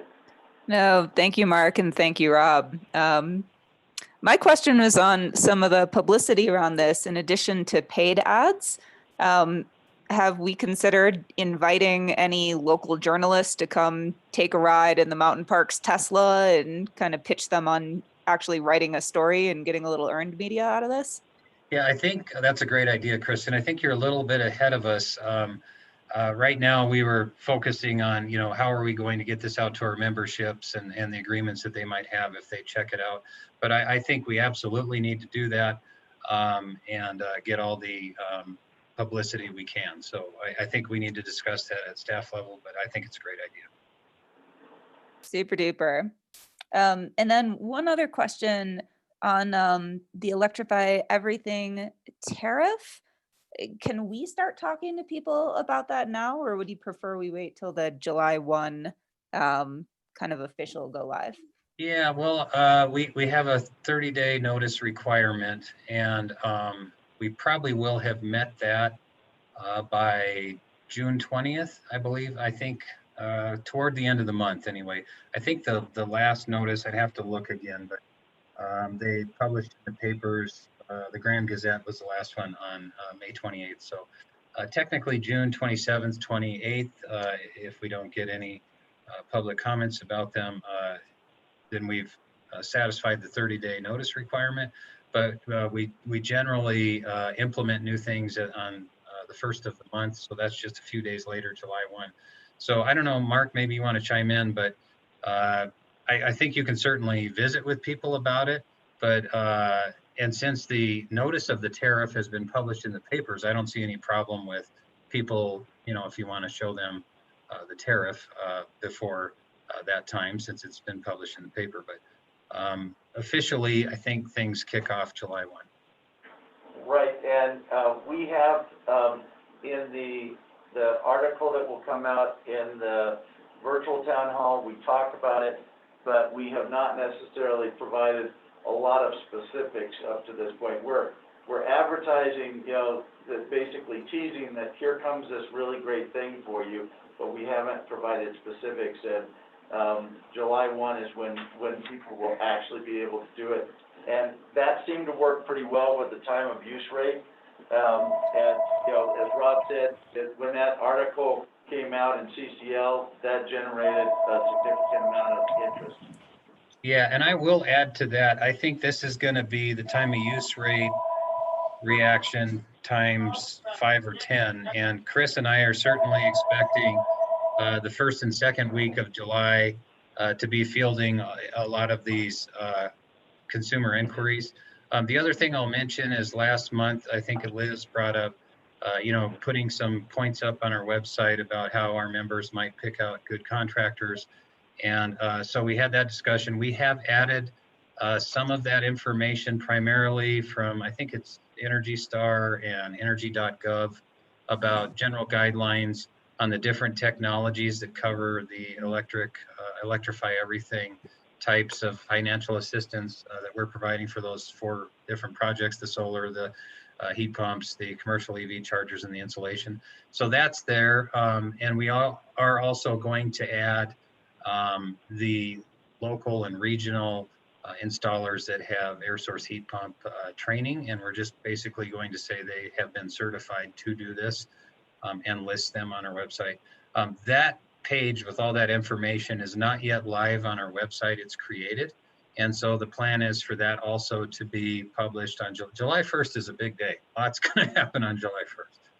So. Hey, Rob, to cover our butts, you might also want to ask any technician that we list to show you that they have their EPA Section 608 certification that's required under the Clean Air Act for anybody that works with refrigerants. Okay, so can you say that again? Yeah, What's the certification? It's called this Section 608 certification. It's mandatory for technicians that work with refrigerants. I'll send you the link to it. Okay, we can do that. All right. Well, I can tell you at Mountain Parks Electric, even though things have been different lately, there is no shortage of things to do. And, but we're blessed with work and we're very happy to work with our members and excited about these new opportunities that they're going to have. Carl? Rob, clarify something for me. We're calling this a virtual town hall, which I understand is going to take place at the annual meeting. Is there complications calling it a town hall rather than the annual meeting? In the intro to it, we specifically say that it is not an annual meeting because we don't have the quorum. And Rob does an intro in the video and says, you know, we would normally do these things. We're not going to be doing them. Another point, I haven't seen any advertisement in the Jackson County area of this meeting to be a replacement for the annual meeting. I don't know about Kremling at all, but did I miss it or? Yes, Carl. So the plan with the Jackson County Star, and we get copies of that paper 2 or 3 weeks after it publishes, so we don't get it quickly. But it did. The print ad did appear in the Jackson County Star a 3 weeks ago. Matt confirmed that with me, and I believe it's today that it's supposed to publish in there. I can show you kind of what it looks like. It's this one's in the Sky High. It looks like, oh, it's backwards. Nice. Anyway, there it is, backwards. But okay, it's a little ad like that. I haven't noticed it in my area. That's why I wondered. Are we planning on rerunning this as a town hall meeting in all of our locations, Walden and Kremling? What do you mean by rerunning? Well, so that the participants up there can participate if they didn't see the ad or whatever. It will be okay. available. Once it premieres today at 4 o'clock, it can be watched anytime at all after that. It's on our YouTube channel, and anyone can watch it at any time later than 4 o'clock. So, but I can tell you from what Matt told me, the ad did print a couple of weeks ago in your the Jackson County Star, and then it's supposed to run again today. Okay, well, I missed it, I guess, sorry. And we are looking at possibly the August CCL article for me, talking about the nuances of doing a virtual town hall instead of an annual meeting, and then letting people know that if they missed it, that they can go back and take a look at it. So we will have additional reminders that will be on our website. We'll have additional reminders for members as we move forward. Yeah, and go ahead, Liz. In your, I'd be interested to, see the whole virtual town hall. But originally you talked about sort of broaching the subject of how next year's annual meeting might be held for the members. Did that make it in? And have you guys, I know you guys are super busy with doing this, but have we thought more about how next year might go? Okay, and what specifically, Liz, are you referring to as far as changes from traditional annual meetings about next year? Well, like if we can't have a large group of people meet in person. Oh, we did not cover that in the virtual town hall this year, and I don't believe we've had further discussions about it. I think we're right now hopeful and perhaps even assuming that we will be able to have an annual meeting like we've had in the past next year. And the only reference was at the very end when I thank people for attending, we say that we hope to see you next May in Granby at our annual meeting. Right. Okay, and so that said, we hope you like the virtual town hall. I would say the biggest difference between this and something that's done by people with professional cameras and recording equipment that you'll notice is probably the audio, and that's because it was recorded on an iPhone. But we are discussing improving that in future videos. So We're working on that. We have watched Morgan County's, not Morgan County, Mountain Views, Poudre Valleys, Holy Crosses. I think theirs were virtual annual meetings. Holy Crosses was the best. It looks like they hired a production company to do the recording. But generally speaking, the other two, Mountain View and Poudre Valley, are just people speaking behind podiums. So this is going to be a little different than that. And we think a little more viewer friendly.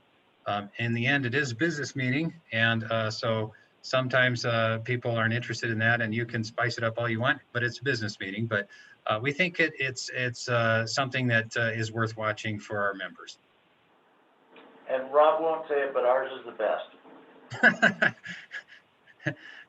And Mark won't say it, but since we're both involved in this, I'm not sure we can, speak without a little bit of bias.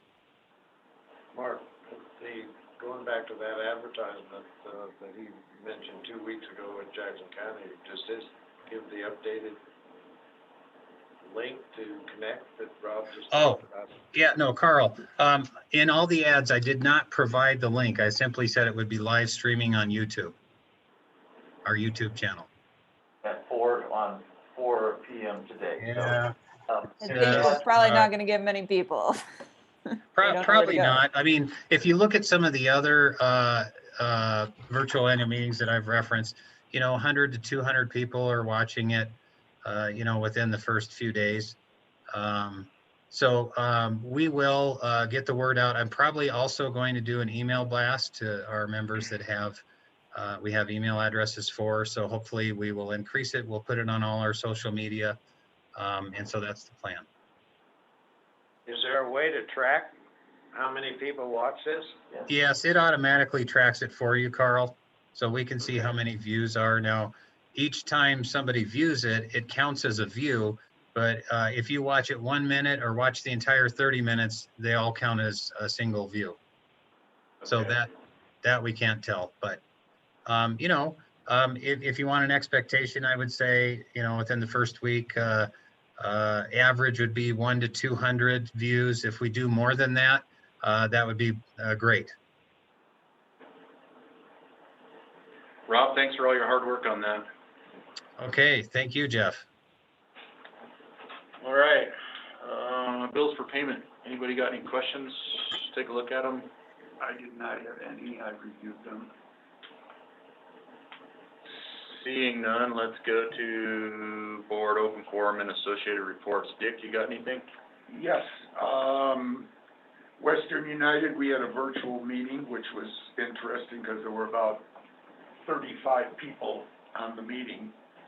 It went fairly well. I had a few ins and outs on my internet, but they have decided they are expanding and going to be building a warehouse and yard in St. George, Utah. The cost of about $1.5 million. The big debate was whether or not Western United would borrow money. They have never been one to borrow money other than a short-term line of credit for a month or two with cash flow. And they authorized that if the numbers work, they would go ahead and borrow the money, pay for it over a period of time. And they also did a long-term PPP program. They acquired about $700,000 to help with all of their things. They finally got their CO for the yard expansion and building expansion in Brighton.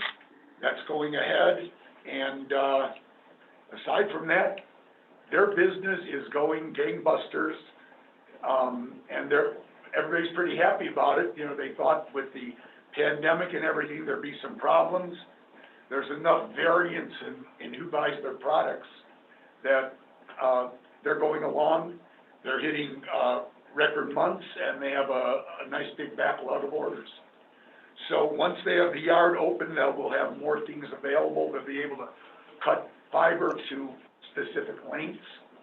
And they have put together a capital budget over the next few years where they'll be Other than St. George, they'll be buying new vehicles for over the road for deliveries.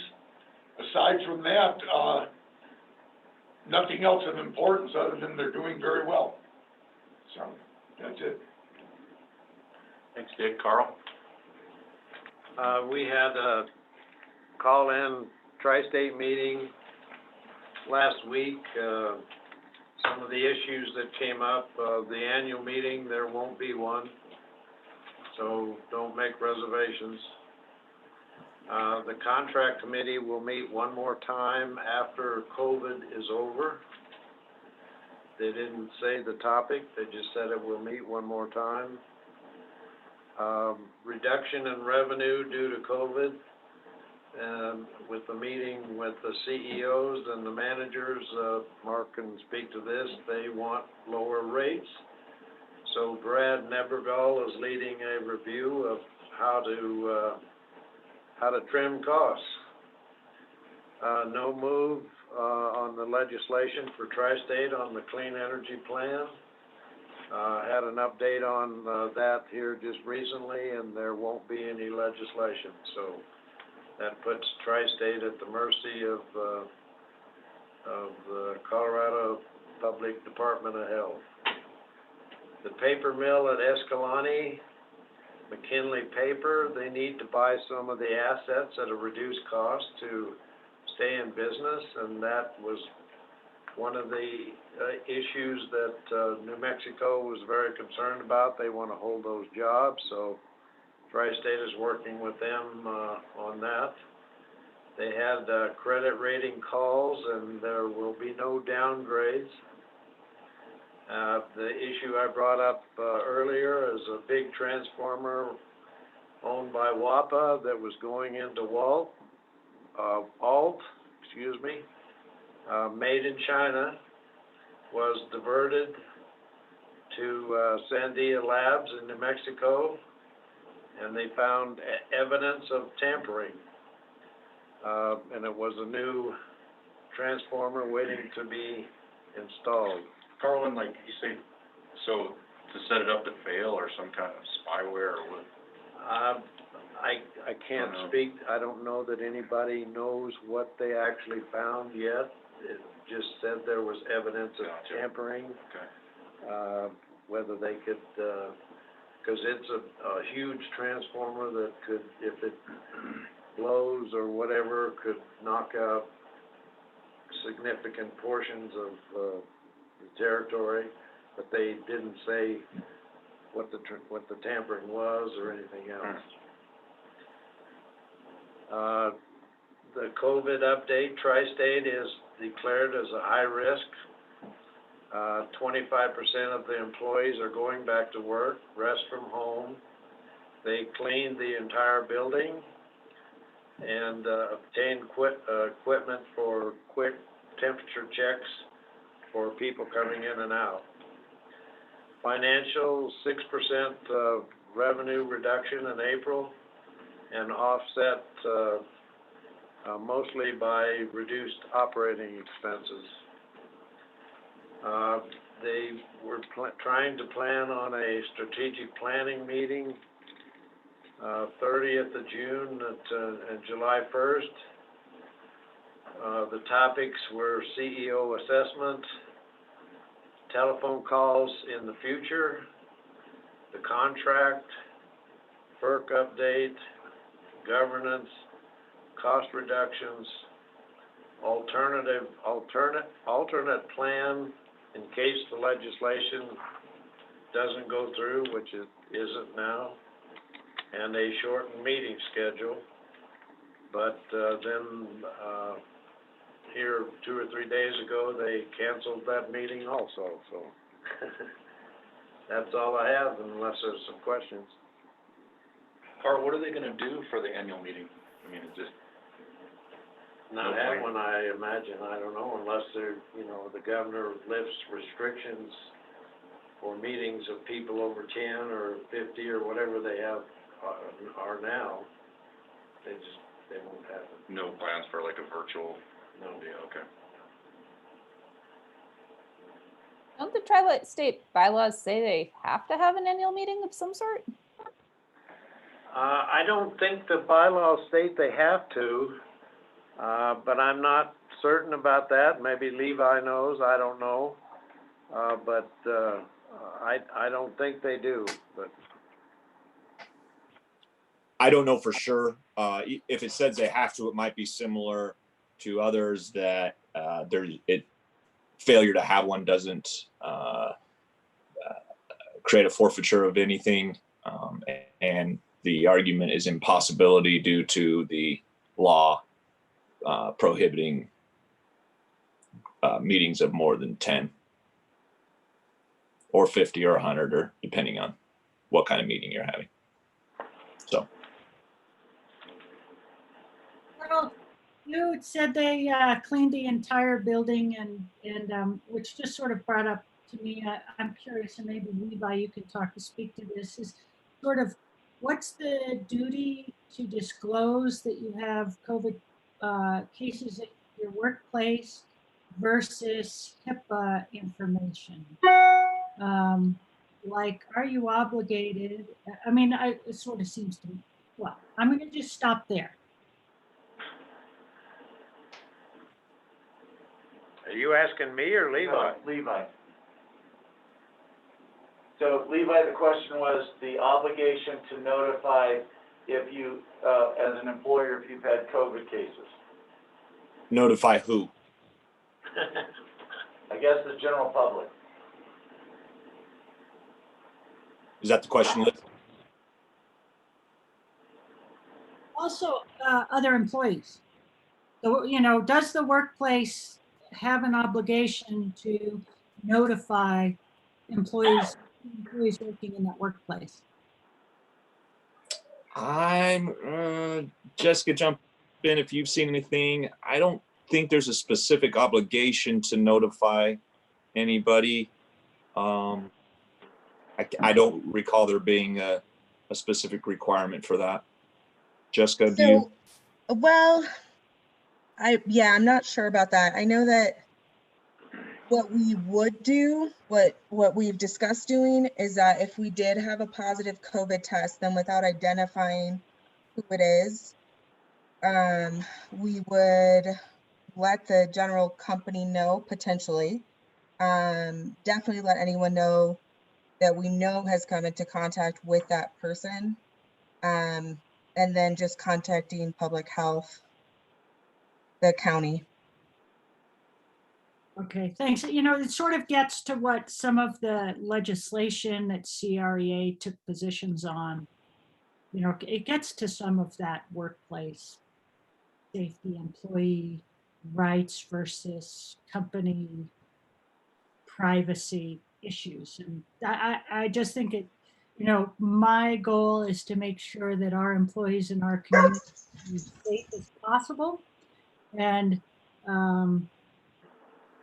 I'm concerned about our fiduciary duties and sort of some of the liability that we could face, but I'm more concerned about the health of our employees. And so I want to make sure that, you know, when Carl said the whole building had been cleaned, I was like, well, did Tri-State have a case, or are they just doing this because they think they should do it before they reopen? But that's why I bring this up. You know, the health of the employees are paramount to me. And for Mountain Parks, that's what we have focused on, is the health of the employees. When we have had potential exposures, we have quarantined the individuals at their homes, and we have not notified the entire company of a potential exposure. Obviously, if we thought that somebody was exposed and we found out that they had tested positive, we would close the office and have a deep cleaning done.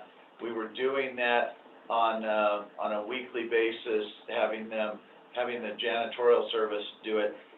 If we had a positive test, the janitorial service that we use would not actually come in and clean. We would bring in a company, it's like Disaster something or other, and they would do the cleaning because our normal janitorial people don't want to mess with it.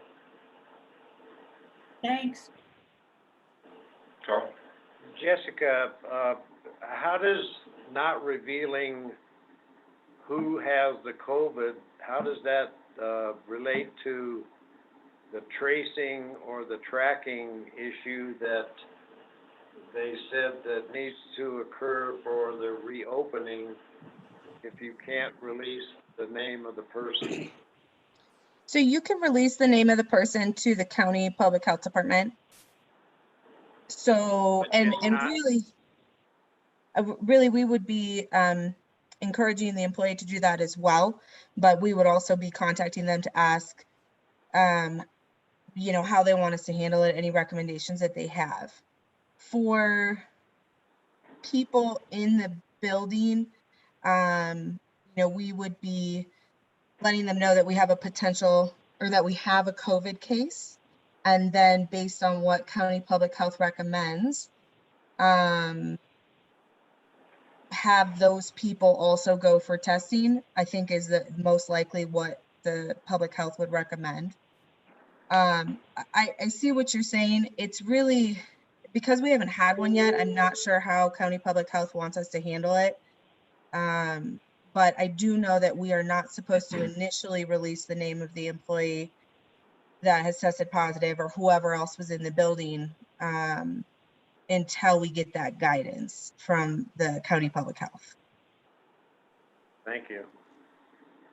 And I just reread the CDPHE order that's effective now, and in the section regarding what we're to do when there is a positive case, it does not address telling anybody the identity of the person. As Jessica said, it does state that if we have multiple employees with symptoms, we're supposed to contact the local health department, and but it does not address telling who the person is. So I would say we would not release the identity, but state that we have a case. And, you know, working with the manager of the employee, probably, definitely Mark, myself, probably Stan, you know, we would try to figure out who may have come in contact with that employee and be directly talking to them without identifying exactly who it is.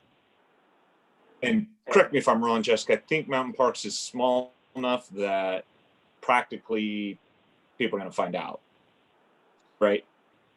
Practically, yeah. I mean, because they're going to be gone for 14 days at least. So yep.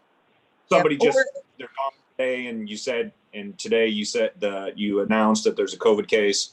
I mean, it'll be, I think it'd be relatively easy for everybody to figure out who it is. Probably. The recommendation is just that we don't identify it. Oh yeah, no, I agree. I'm just saying Yeah. practically for the, Practically, yeah. if the People concern is none know. of the employees will know who it is, I don't think practically that's as big a concern, because I think they will know, even though we won't be telling them. Right. Right. Well, and what we have done with the potential cases, and we have sent people to be tested, or they have worked with the county health.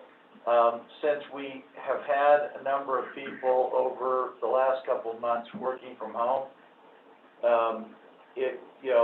I think it's less likely that people, the person may just be working from home. And so, but if we had a positive case, then yet you are right, we would have to tell people that, okay, you need to not come into the office, we're gonna have to deep clean the office. They're gonna figure out who, but so far, I think we've done a pretty good job of, when we believe that someone may have come in contact or be exposed, we've had them stay at home, we've had them, contact their doctor, county health, and in some cases, we have actually had the people be tested. But I will tell you, it's difficult in Grant County to get the county health people to authorize a test. So the tests that have happened, the people have had to drive to Denver to get tested. Hey, I actually wanted to address that specific point because I feel like that's totally unacceptable on the part of the county. Like, we are the electric co-op. We are, from day one, we have been a critical business. And the fact that they're testing frontline restaurant workers here and making our employees go to Denver to get tested I don't know how other people feel about it, but I feel that's totally unacceptable. And I actually did reach out to our county commissioner at my end of the valley after I learned at our last board of directors meeting that one of our employees had not been able to be tested at the county station. And I think that got their attention. So if that happens again, I don't know if any of us on the board want to weigh in with the county, but it's ridiculous to send people to Denver. We're a critical business. And I don't disagree with you, and what we have encouraged employees to do, and we have done is, we have pushed as hard as we can, and they keep falling back on, well, do you have symptoms? You know, no, well, but you might not show symptoms right away, and so for the health and well-being of the employee and peace of mind, we have encouraged them to go to Denver where they can easily get a test, and we have paid them for the time to go down there. So we're doing everything we can to get the county to maybe take a different stance, but we have not been successful at this point. I agree, and Liz, you're on mute. we found the same thing and I know a few people that the county does not want to test people is what it's coming down to. So they're, basically, if you want to get tested, you have to go to Denver for all industries, even except for the sample population that they tested themselves. And when employees go to Denver, I mean, if they don't have a note from the county, is the test covered by, I mean, I know we're going to change insurance, but right now our insurance provider under CARE should probably have to pay for that test as long as, I mean, I've just read stuff in the papers where sometimes the insurance providers aren't covering the test because they didn't have symptoms and they didn't have the right doctor's note. And I just want to make sure our employees aren't, I mean, we've only had one, or I don't know how many have been tested, but that they aren't ending up picking that up. I think we've only had one tested, one dependent actually tested. I know that for our new insurance, I just reviewed a COVID-19 resolution to have diagnostic testing covered at 100% before the deductible. So that will be effective July 1st. Mark, do you have any insight? I haven't seen anything specifically from NRACA. No, but what I will tell you is there are places in Denver that are very easy to, you don't need a referral, and I will use myself as an example. I needed a negative test to be able to go to Alaska and not have to do a 14-day quarantine. And basically, I contacted them, went on their website, selected a time, and then drove down to Denver, had the test, which takes about a minute, and then drove back. And they didn't require an appointment, they didn't require a doctor's note, you didn't have to be exhibiting any symptoms. And so there are places that will test, and we're directing the employees, if necessary, to go there. And if they have issues, then, and they tell us, then we'll work with NRACA until July 1st. And as Jessica said, we reviewed the information related to it, and for the new insurance, we are saying that we will cover the test before the deductible 100%. Mark, what does that test cost? When I went down, it was free. As long as you had insurance, they would do it for free. So you don't pay anything out of pocket. I don't know, I have heard differing numbers, but I think it's like $100 to $200. Do you have the location or the website available? Yes, it's AFC Urgent Care in Denver. They have like 5 locations. AFC Urgent Care. Yeah, and it was actually really easy.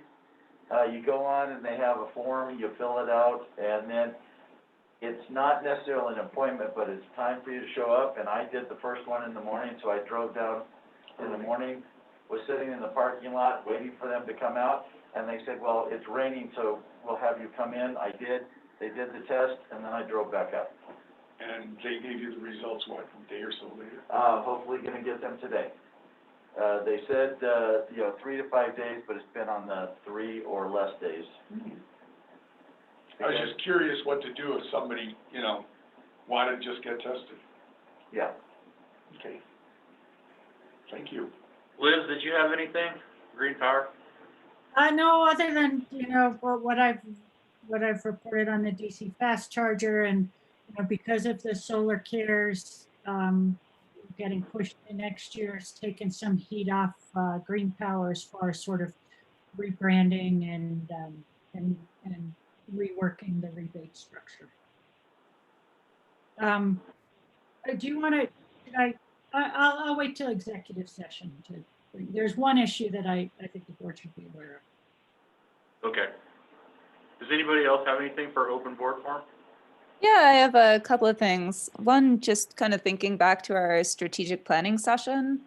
One of the guys we had come in to moderate that had a suggestion for us, and that was based on some of his experience. It can be really good to align the agenda, the board of directors monthly meetings, with the strategic plan. So I just wanted to put that out there so we could maybe start a discussion if we want to consider maybe rearranging some of the items on our agenda so that they're a little bit more aligned with the strategic plan going forward. And then the second thing was, and Mark, I reached out to you about this too. I'm involved in this Department of Energy collaboration and became aware that the Rural Energy for America grant program, REAP program, actually does allow electric co-ops to apply for their grants for large solar and efficiency projects. So now that we're delaying till next year, there might be a possibility for us to get up to $500,000 towards that community solar project if we apply and are selected. So I just wanted to throw that out there to see if that might be something worth the red tape of going through the application process for. Yeah, and I replied yesterday afternoon or evening to you. It seems very interesting. My one concern is in the email string, the individual said that for projects of that size that they don't award it until the summer. And our hope is to be able to as soon as the ground is available, to be able to start putting this in so that we get as much of the summer season sun, so that we get the most production out of it. And he also indicated somewhere in the string that if you start the project before they have made the decision, then it makes you ineligible. Yeah, their timelines, unfortunately, are not very well aligned with our mountain climate. So that sucks. Yeah. I mean, but we will, I was going to reach out to him to discuss it, to see, because, I mean, it's potentially $500,000, but, I don't know that the timing of us applying, because he said, well, go ahead and apply now, but then they're not gonna tell us until next summer. And, we would hopefully, if things go well, we will have it in place during the summer to where that we'll be able to capture some of the season. Super. Well, even if we can't do it for this one, if we ever do a future project, it's good to have on the back of our minds. Since you brought that up, I should have asked this during the Tri-State report. I saw that they released their community solar garden policy and their contract. I'm curious if we've seen that contract and what's in it. As far as, I mean, is it what we think it's going to be, which is it's sort of a net meter facility? they talked about it at the meeting here last week, that they're going to put together a contract. I think the CEO group kind of commented on it, or they said they did, but I haven't seen the actual contract yet. I think it said that. In the CEO meeting, we haven't seen the contract either. We've had discussions about it, but we haven't actually seen anything in writing. Didn't they file the policy with FERC though? Isn't that like under 119? Shouldn't that lay it out? Well, the policy talks about it, but you have to apply, do an application with them, and I don't believe that they've actually, well, we requested a copy of the application. We haven't seen it yet, so I don't know that they actually have the application done yet. And I have talked to a couple of other CEOs, and they have not seen anything specific other than the policy that was approved, 119. And they said at the meeting that the contract will be similar to a 115 contract. Well, that won't help us much. Well, I'm just telling you what was relayed to me. I'm not commenting whether it's helpful or not helpful, so. Well, Carl, maybe you could advocate that it not be like 115, because if it's under the financial constraints of 115, that doesn't help anybody out. I don't think it's under the financial constraints. It's just a simplified contract, similar is what they expressed. That's all I can tell you. And I haven't seen it, so Yeah, the financial constraints, the way that policy 115 or 119 is established, it's a net metering. So the financial would not be the same. They may use the same contract, but have the financial piece of it be different. Yeah, well, I saw, it says the community solar project contract approved was the headline, but it's not, the headline may be misleading because it says they approved a resolution for a new form of contract to implement a member systems election to develop a community solar generation project. Doesn't necessarily say that the contract is done. They just said they approved a new form of contract. But in that, under one of the bullet points, it says billing, treatment, and charges by tri-state and metering and operational requirements. And it was the billing treatment that I was interested in because, you know, I know what was said and what was sort of intended originally with that community solar, but I want to make sure that that's what's actually implemented in the contract, because otherwise our community solar won't actually, you know, benefit our members. Did anyone have any thoughts on aligning the board meeting agendas with the strategic plan? Well, one of the things that staff is going to do is we're going to bring back our proposal on how to reach the objectives of the strategic plan in July. So that may be an opportunity for the board to then look at the goals, objectives, and staff's plan and how you align that with the agenda.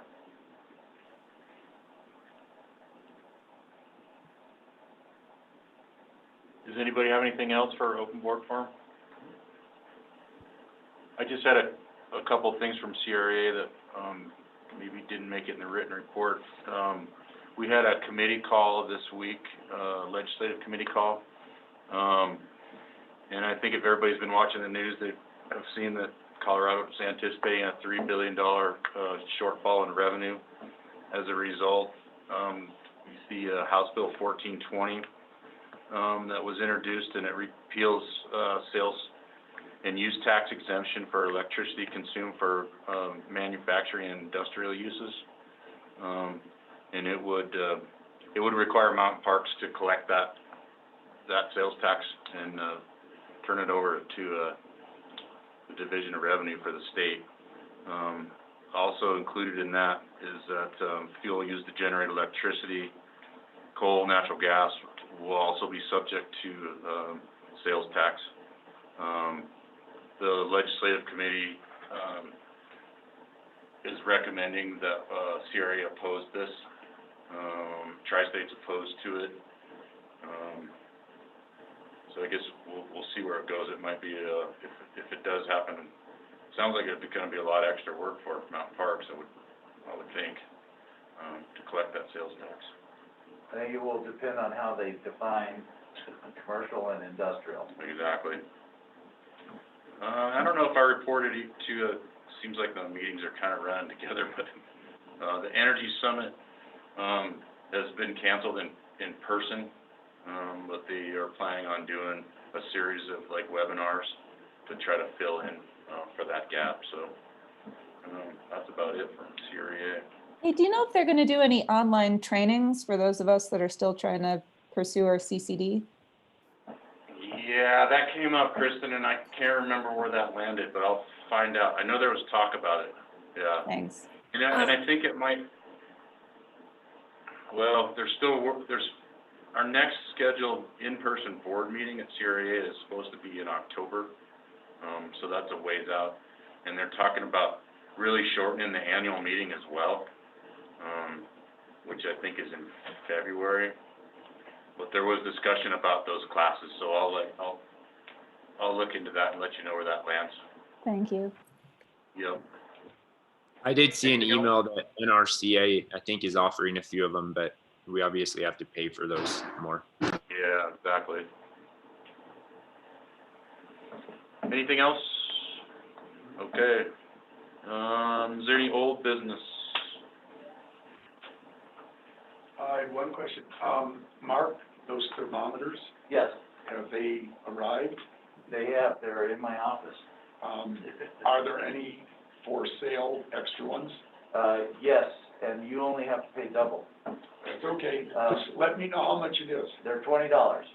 I would like to be able to. And actually, we have sold at this point about 8 to employees.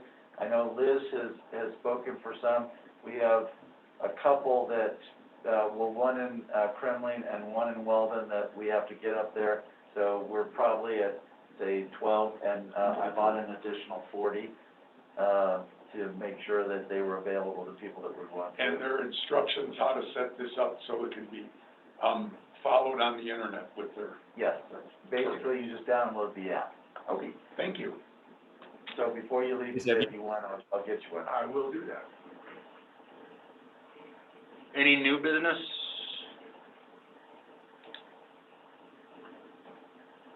Okay, do we have a need for a Mount Park Services meeting? Stacy, services meeting? No. No. No need. Okay, we do have a need for an executive session, and I'll have Mark recap what that will be for. It is to, Levi will provide an update on our FERC intervention, on the lawsuit that we have.